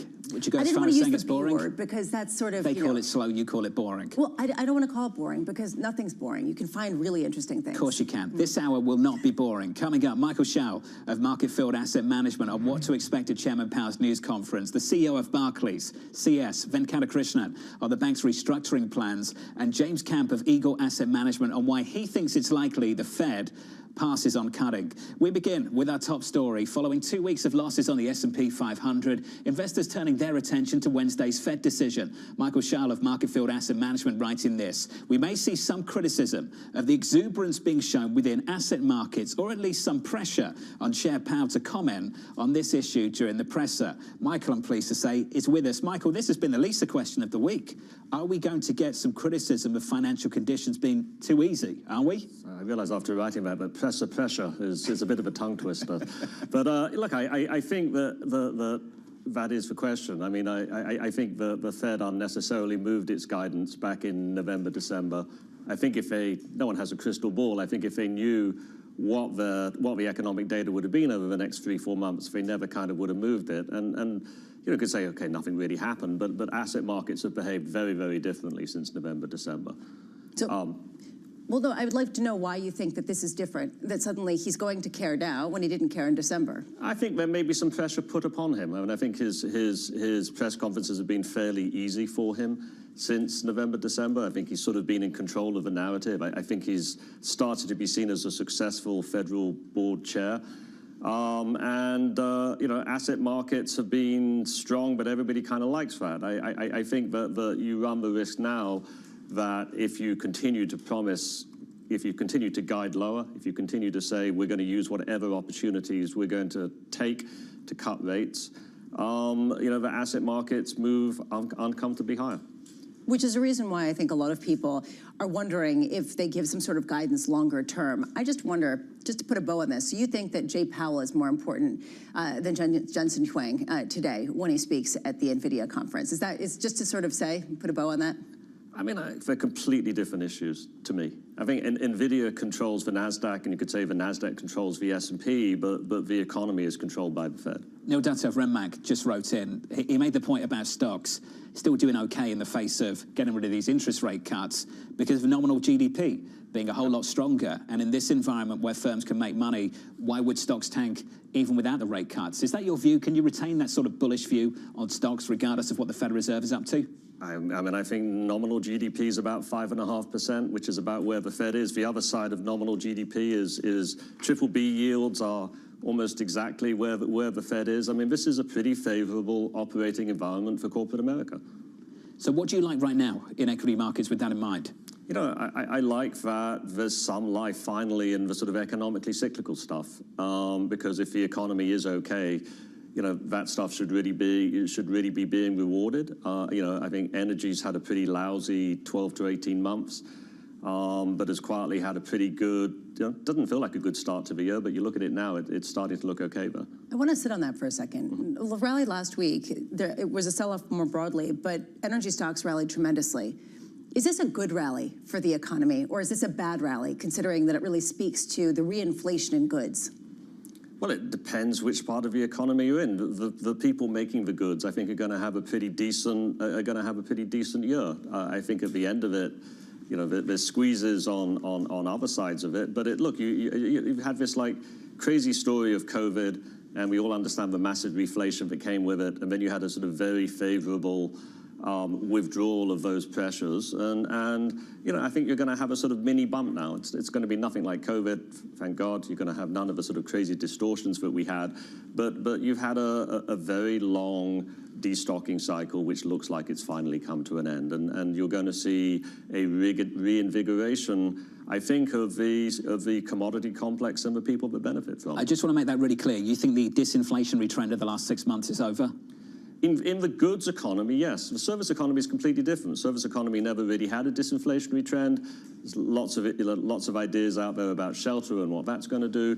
But you know, if you look at the sort of goods economy, it's had a completely different experience over the last 18 months to the service economy. I think that's bottomed, and I think you will get inflationary pressures in goods inflation. If you had to take a bet this year, how many cuts over at the Fed? Somewhere between 1 and 2. Really that low? Yeah, I think they will really try and cut sooner or later, and I think that's probably just about it. Michael Schau of Market Field. Michael, it's good to see you. Michael Schau there of Market Field Asset Management. Equities right now on the S&P near session highs up 0.4%. Let's get you an update on stories elsewhere this morning. Here is your Bloomberg Brief with Danny Berger. Hey, Danny. Hey, John. The NASDAQ stock market is investigating connectivity issues this morning. Pre-market trading on the exchange was disrupted for more than 2 hours. In a statement, NASDAQ says it has determined the root cause and it's working on a fix. Bloomberg data shows no trades printed on the NASDAQ global market since 4:09 a.m. New York time. The exchange says any unacknowledged orders on its Rash Fix system have been canceled and back to customers. Secretary of State Antony Blinken warned of a, quote, flood of false information ahead of a busy year for elections worldwide. Speaking at a summit in Seoul, Blinken warned that authoritarian governments were going to meddle in elections and the U.S. would keep pressing to disrupt misinformation efforts from the likes of China and Russia. Huge advancements in generative AI are fueling concerns over fake content influencing voters. And North Korea fired multiple ballistic missiles in a defiant show of force coinciding with that Blinken visit to Seoul. Tokyo's Ministry of Defense says North Korea fired 3 missiles towards waters off its east coast on Monday. They say it flew some 350 kilometers to land outside Japan's exclusive economic zone. The U.S., South Korea, and Japan all condemn North Korea's first ballistic missile test in about 2 months as a threat to regional security. That's your Bloomberg Brief, John. Danny, thank you. Up next on this program, it's a new era for Barclays. We'll continue to strive for efficiency in cost, improvement in the quality and types of revenue, running the business well. People are looking for a partner and a counterpart who's not just a U.S. bank. And if they had to pick one, they tend to pick British banks, and we're a strong British bank. We will catch up with the CEO of Barclays up next here in New York City. From New York this morning, good morning.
morning. This is Bloomberg Daybreak Europe. I'm Tom McKenzie in London. These are the stories that set your agenda.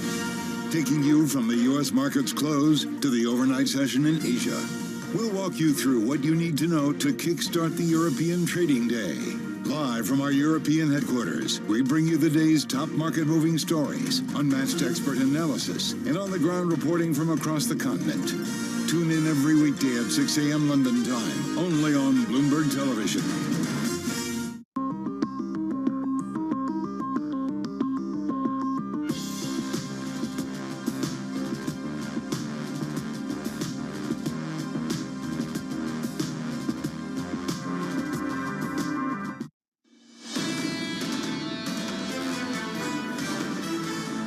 Massive week coming up. Every time I say that on a Monday morning, I know I say it almost every week, but Federal Reserve, BOJ on deck, lots of data in between. Massive week coming up. Equity futures on the S&P 500 near session highs, up by around about 0.5% on the S&P this morning. 10-year yield just up every single day last week, a move of more than 20 basis points on a 10-year, 2-year as well. 430 on a 10-year, 470 on a 2-year maturity. Under surveillance this morning, it's a new era for Barclays. I think it's going to be a bumpy year, but more than anything else, we've got to be resilient. We'll continue to strive for efficiency in cost, improvement in the quality and types of revenue, running the business well. We are the leading investment bank domiciled outside the United States. People are looking for a partner and a counterpart who's not just a US bank. And if they had to pick one, they tend to pick British banks, and we're a strong British bank. Here's the latest this morning. Barclays launching a bold 3-year plan for shedding costs as well as boosting and diversifying revenue, aiming to return at least $12 billion to shareholders by 2026 through dividends and buybacks. The bank also announcing a wide-ranging overhaul of its business into 5 operating divisions from 3 previously. I'm pleased to say that joining us around the table is the CEO of Barclays, CS Venkatakrishnan. Venkat, great to see you, sir. Very good to see you. Particularly here in New York City. The stock is doing really nicely, so let's start with some good news. Yep. We've rallied since the middle of February, pretty aggressively, I would say, up by something like 20% last time I looked yesterday evening. Do you think that's evidence that shareholders are buying into your vision? It's the early stage of that evidence. What's most important for us is this plan. And it's a plan to increase our ROTE to 12% from the 10-ish it is now. It's a plan to return about £10 billion to shareholders and capital distributions. And it's a plan to have a broad, diversified bank that's a global banking leader centered in the UK, with an investment bank that is going to 50% of the bank from around the 60% it's now. So our job is to, having created the plan, is to execute it, and the share price hopefully will follow. Can we get into the investment bank? And you talk about diversifying revenue and leaning maybe more into advisory fees. Is the talent there on board in the investment bank already to make that shift, or do you need to hire to make that happen? It is substantially there. You know, we made some organizational changes last year. We have new leadership in the investment bank. We hired a bunch of very skilled bankers in healthcare, in technology, in the energy transition. And that has already started to have its effect. Last week, we announced EQT's sale. We advised EQT on its sale to Equitrans, Equitrans on its sale to EQT. And so we're beginning to feel the momentum from those hires. What do you think it is about investment banking in and of itself that makes it a less attractive proposition to remain at the same size versus, say, advisory fees? Well, one of the things is when you move into advisory fees, you start getting a better return on your capital because you're not outlaying as much capital per unit of revenue as you do if you're purely lending. Now, lending is an important part of what we do. We are a very big player in the fixed income markets, in the debt capital markets, as well as fixed income trading. So lending is a part of what we do, but we're just trying to broaden it into more advisory and more equity-related revenues. How much is this sort of a new model of banking that's basically taking all of Wall Street and a lot of the global banks too, which is trying to cater to the whole client rather than, say, go after specific deals and be focused on, for example, being at the top of a league table? Yeah. I think it's an important part of the shift that's happening. And it's happening because previously in the investment banking side, we were working with corporations. And since then, we still work with corporations in a very big way. But in addition to that, you've got the financial sponsors and the sovereign wealth funds. So the growth of concentrated pools of capital makes it important to have that full relationship with those players in the market. Venkat, every time we sit across the Barclays boss, I think we ask the same question. I can think about when Bob Diamond left that morning, then Anthony Jenkins came in. I remember I was actually at Barclays HQ the morning Jenkins got fired. I was sitting down with the chairman and we talked about the same thing, the investment bank, the future of the investment bank. Do you find that's more of a media obsession than it is an obsession with investors? Where does that question come from? It's a legitimate question. And in our Investor Day 4 weeks ago, I tried to address it directly as well. I think, first of all, it's important for Barclays to have an investment bank. We are good at it. We are the largest investment bank outside the top 5 in the US. I think it's important for the world to have a counterparty that's not just a US bank, and they would prefer a UK bank when they do it. It's an important source of revenue for us, and as I said, we are good at it. Why is it important, and why do they prefer a UK bank? Why is it important to have a bank outside of the US? What are the benefits of that? Well, you're diversifying your counterparty exposure in a national way as the world is becoming a little more deglobalized. You know, London has been historically a great financial center and remains one so, and it's a very important one. And then UK law governs a lot of financial contracts. So all those three things make it very attractive to work with a UK bank. Does it also make it incredibly difficult to compete outside of the UK or, say, in the US when you've got a JP Morgan that's dominating absolutely everything? Well, look, there are very large banks that are in the US. The world is big enough for all of us. We act like a US bank when we are in the US. Well, when you act like a U.S. bank with a very specific focus, you've talked about in the pillars, the 5 pillars in reorganization, the importance on focusing on consumer lending, consumer spending.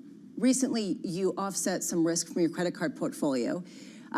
There is a real question here about where you see an opportunity to lend in the consumer space at a time of uncertainty in the cycle.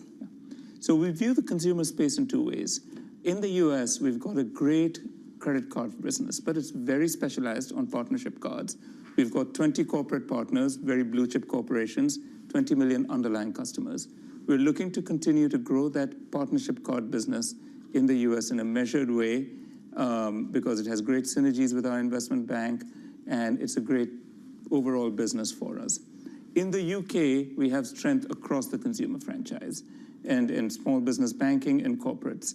And there, it's sort of, you know, it's our homeland. It is our home turf, and we are very strong, and we look to increase that strength. Well, I guess here's the question. Is there basically more emphasis on growing in the United Kingdom outside of the U.S., and the U.S. effort's going to be much more bespoke, focused on very clear sort of verticals rather than the whole picture in the same kind of way as the U.K. or elsewhere?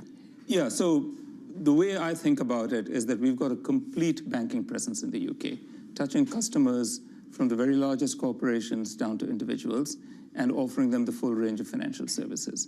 In the US, we offer investment banking services very well, trading and for banking, and as I said, a very good specialized partnership credit card business.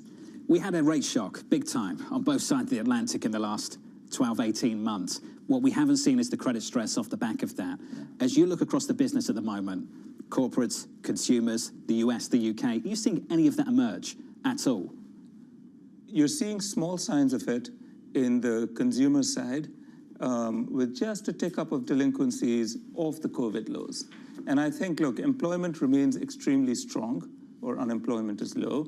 You're seeing the effects of inflation, and you're seeing the effects of the wearing off of the consumer stimulus that you had during COVID. And so you're seeing a small increase in delinquencies in the consumer businesses. Is there a pocket of risk that you're being super vigilant about at the moment, that maybe you're pulling back on lending around that particular area of the economy? Not really. I mean, I think as an overall matter, taking the very big picture, the economy is stabilizing. It looks like on both sides of the Atlantic you're having a softish landing. Employment, as I said, remains strong, and overall credit statistics and the corporates remain strong. So generally, we are constructive towards lending. I wanted to finish on the City of London, if I can, if you'll indulge me. Barclays and its roots of Barclays go all the way back to the late 1600s, early 1700s. We're talking about centuries. The City of London, for a long, long time, has been at the epicenter of global finance. Do you see that as under threat in any way, shape or form. Do you think the UK has taken that for granted over the last several years? I don't think the UK has taken it for granted. I think it's very important for the UK. I think the UK understands that. I think politicians on both sides in the UK understand that extremely well. So no, I think there's a lot of support for the City of London. This raises a question of where we are in the economic cycle, where it is strongest. And this week we do get a Bank of England decision.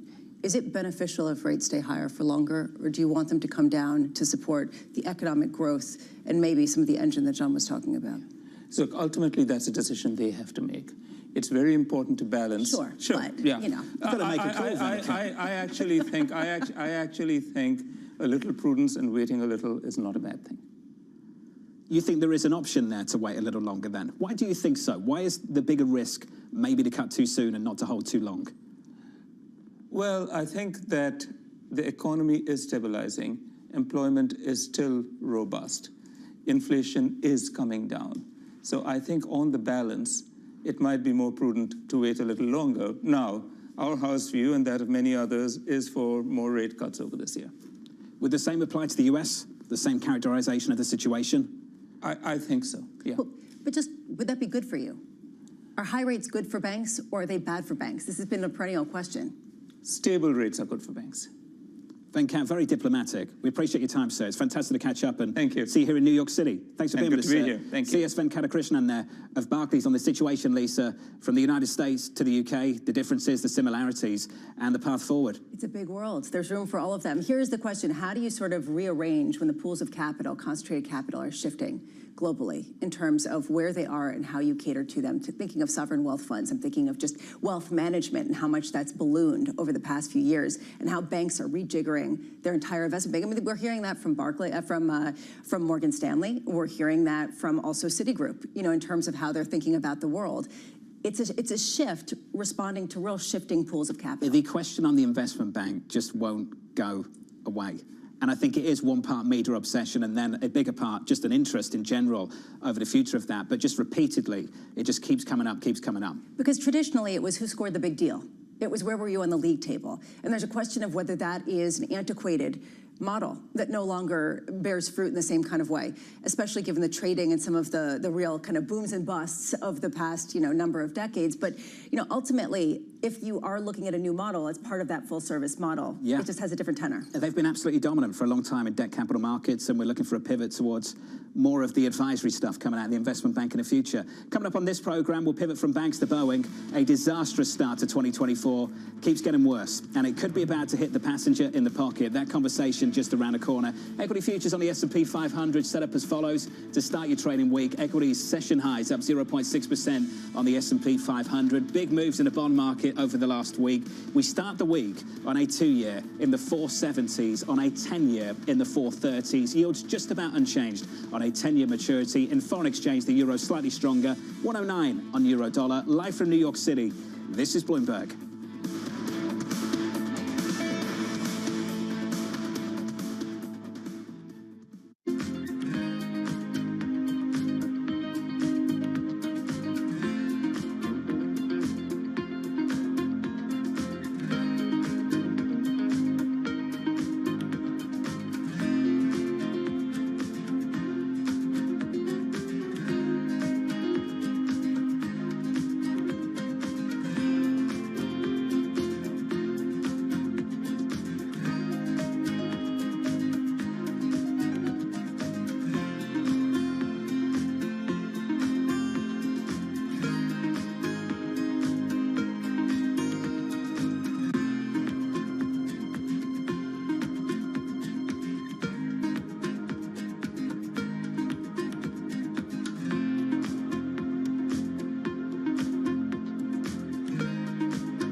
names in tech are on Bloomberg. There is a natural tension between the need of a supplier to scale and the need of the customer, the car maker, to differentiate, try to make something that is unique. We have a long-term partnership with Tesla, and it's still strong, but Tesla is not the only partner that we're seeking, and we want to diversify and really make the EV market in general stronger and sustainable. All these devices becoming smart devices, they all need a brain inside that helps them learn what to do.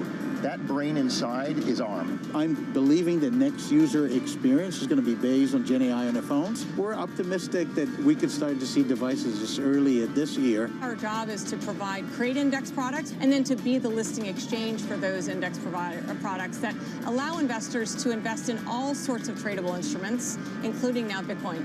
Nobody covers technology like Bloomberg. Context changes everything. Nobody brings you top names like Bloomberg. The point is that the economy is doing very well in the Netherlands, but the election was very much focusing on migration. They had made 26 attacks. We'd given warning after warning, but we hadn't taken action. Parliament has to stick to this and has to comply with the debt brake. The debt brake is really a good ally. I think we have made addressing inequality a key sort of driver of our policies. Bloomberg. Context changes everything.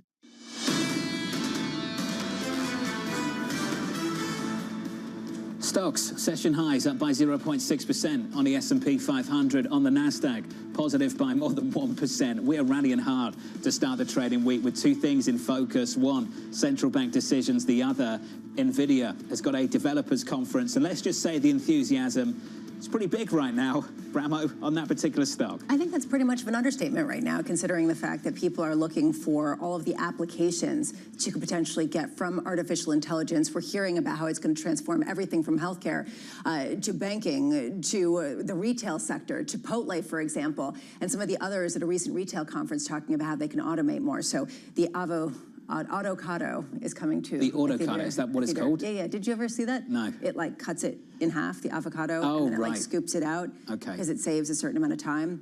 So the avocado is going to transform. How much does that machine cost? I wonder. It's a good question. Sort of that. It's not hard. Well, but that, if it saves a lot of time, do that one more time? That's not difficult. And twist it. Well, but if you think about it, if you're doing it, 1,000 times, and you have somebody just sort of opening it up, it could save a staff member. So potentially, instead of investing in a human to do that, you could end up get the knife and twist the stone. Would you do that? Yeah. You like smack it down? Well, not aggressively, not like that. In a controlled manner. In a controlled manner. They have like special machines, anyway. In the bond market, yields. Don't know how we got to that. Down about 2 basis points on a 2-year, 471. Started the week in the 470s after closing a week there last week. Big move higher in 2-year and 10-year yields. Yields this morning on a 10-year, virtually unchanged, just in and around 430 at 429.84. Let's turn to foreign exchange, and then we can set up the BOJ and the Federal Reserve in the week ahead. Dollar yen right now looks like this, 149. Just more yen weakness on the margin. We've had 5 or 6 days of this on dollar yen, which is kind of surprising, given that we're looking for the first interest rate hike from the BOJ going all the way back to 2007. Under surveillance this morning, a busy week for central bank decisions. The BOJ kicking things off tomorrow with the nation's first rate hike potentially in 17 years. Wednesday, we get the Fed decision, a pause expected, but Chairman Powell's news conference could provide some insight into the timeline for rate cuts. And Thursday, we get the BOE. Another pause expected there, but a slowdown in pay growth,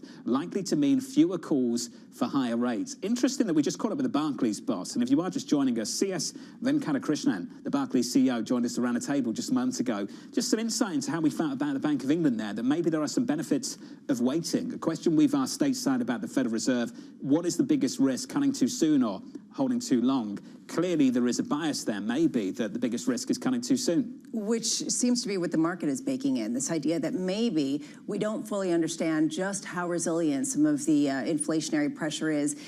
I have to say, the goods inflation is notable. We are done with the disinflation in goods. That's what we heard earlier from Michael Schall, and a lot of people would agree. So now the question is, do we stay around here, and do they have to hold it higher for longer in order to get it under control and not have to do the worst thing possible, which is cut and then hike again? Autocado can hold up to 25 pounds of avocados at once, according to the control room. Yeah, avocados. Yeah, they're vertically oriented. Right. And then transferred to the processing device. Look, It's time consuming. If something could just take off the skin, take off the pit, and then you could just mash it, it just is one person or even just a machine mashing. And then if you don't have to pay somebody, you know, tens of thousands, $30,000, $40,000, $50,000 a year to mash avocado, then you could potentially invest in an avocado. On better customer service instead.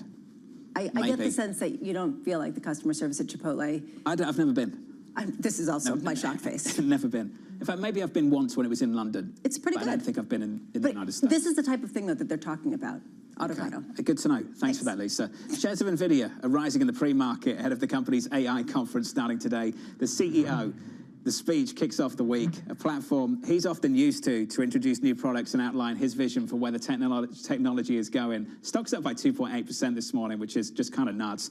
The stock is coming off its 10th straight week of gains, a record rally that's seen the stock had close to 80% so far this year. Just kind of crazy, this rally in this name. We asked Ben Lader of eToro earlier this morning, what is the biggest event for this week? Is it going to be Jensen of NVIDIA or Jay at the Federal Reserve? He said it's the former, not the latter, given the contribution we've seen from that name to this stock market. True.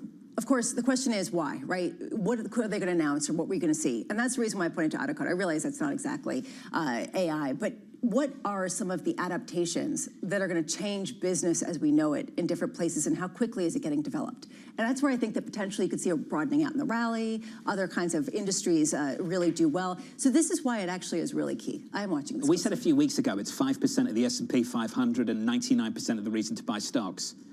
It really feeds into sentiment. I do believe that this name and everything around this name really feeds into sentiment for the whole ecosystem that is AI right now. Well, it's basically based on the enthusiasm around that single name. It's going to solve the world's problems, right? It's going to change productivity. It's going to make us all have better lives. We can work fewer hours. There's this one stock that's up something like 12 times its original value because of the feeding into some of the processing devices used for these things. Look, we're talking about a technological sea change akin to the internet that people are talking about. How do you price that? And so that's why I think that that's underlying the enthusiasm, and the Fed doesn't matter if you're talking about a technological sea change. That name is up in the pre-market by 2.7%. Let's turn to Boeing, a disastrous start to the year, and it keeps getting worse. With a busy summer travel season just around the corner, United, Southwest and Ryanair are among the airlines scrambling to respond to reduced deliveries from Boeing. The plane makers focus on fixing quality lapses exposed in the January incident on board an Alaska Airlines flight are causing production delays, which could lead to airlines reducing summer travel schedules and ultimately higher prices for passengers. George Ferguson of Bloomberg Intelligence joins us now for more. George, can we go straight into production numbers? Just how much has this disaster held back production at Boeing? Well, I think that's something we don't know yet. We've all been trying to figure out. I think the market has largely not adjusted a lot of their delivery numbers yet, but after last week's report from Southwest, I think people will take their pencil to that. We're looking at cutting about 50 deliveries out of Boeing 737 deliveries for 2024. Probably brings them from about a 500 level to a 450, could come down even a little more. I think some of the effect on the airlines, especially for summer travel season, will be a bit muted. And I think it's because you're getting your deliveries that you're going to use in the summer by March or April as you get an airplane into your schedule. So this whole effect it's going to take a whole year to be felt. So it's not going to all be this summer. The U.S. still seems a little overcapacitized to us, especially for budget seats this summer, which Southwest is one of those major participants in the budget seat category, I'd say. So not sure we're going to see a big move in fares, but it'll firm them for the U.S. So the good news, George, if I'm hearing you correctly, is we're not going to see a spike in prices off the heels of this, most likely in the United States, because this is going to be a long process. The bad news is maybe next summer we're going to feel the effects of this, and it's a sort of long simmering process as Boeing tries to work this out. Is that correct? Yes. I mean, obviously we have to see how demand holds up for next summer, but yes, I think the bigger risk is absolutely out there. So then there's this question of, do we even have a sense right now of whether Boeing is getting on it and actually getting a lot of the issues under control, given the fact that the DOJ seems to be concerned. Investigators have identified problem sites. They have not been able to find a report that they asked for. Where are we in this? Yeah, I don't think we have a sense that Boeing has it under control yet. I'd say, the commentary coming out of Boeing, they provide no more guidance. So they're not in the process of trying to reassure the markets, and we're still deep into this investigation process. Like you said, DOJ is investigating. Boeing has 90 days to come back with a report to the FAA on how they're going to stabilize their production process. We know they're exploring a purchase of Spirit Aerosystems. Haven't heard anything more on that. That could do something to help quality. I think we're still in sort of the early days of figuring out what Boeing's game plan is going to be and what we think the effect is going to be on the company.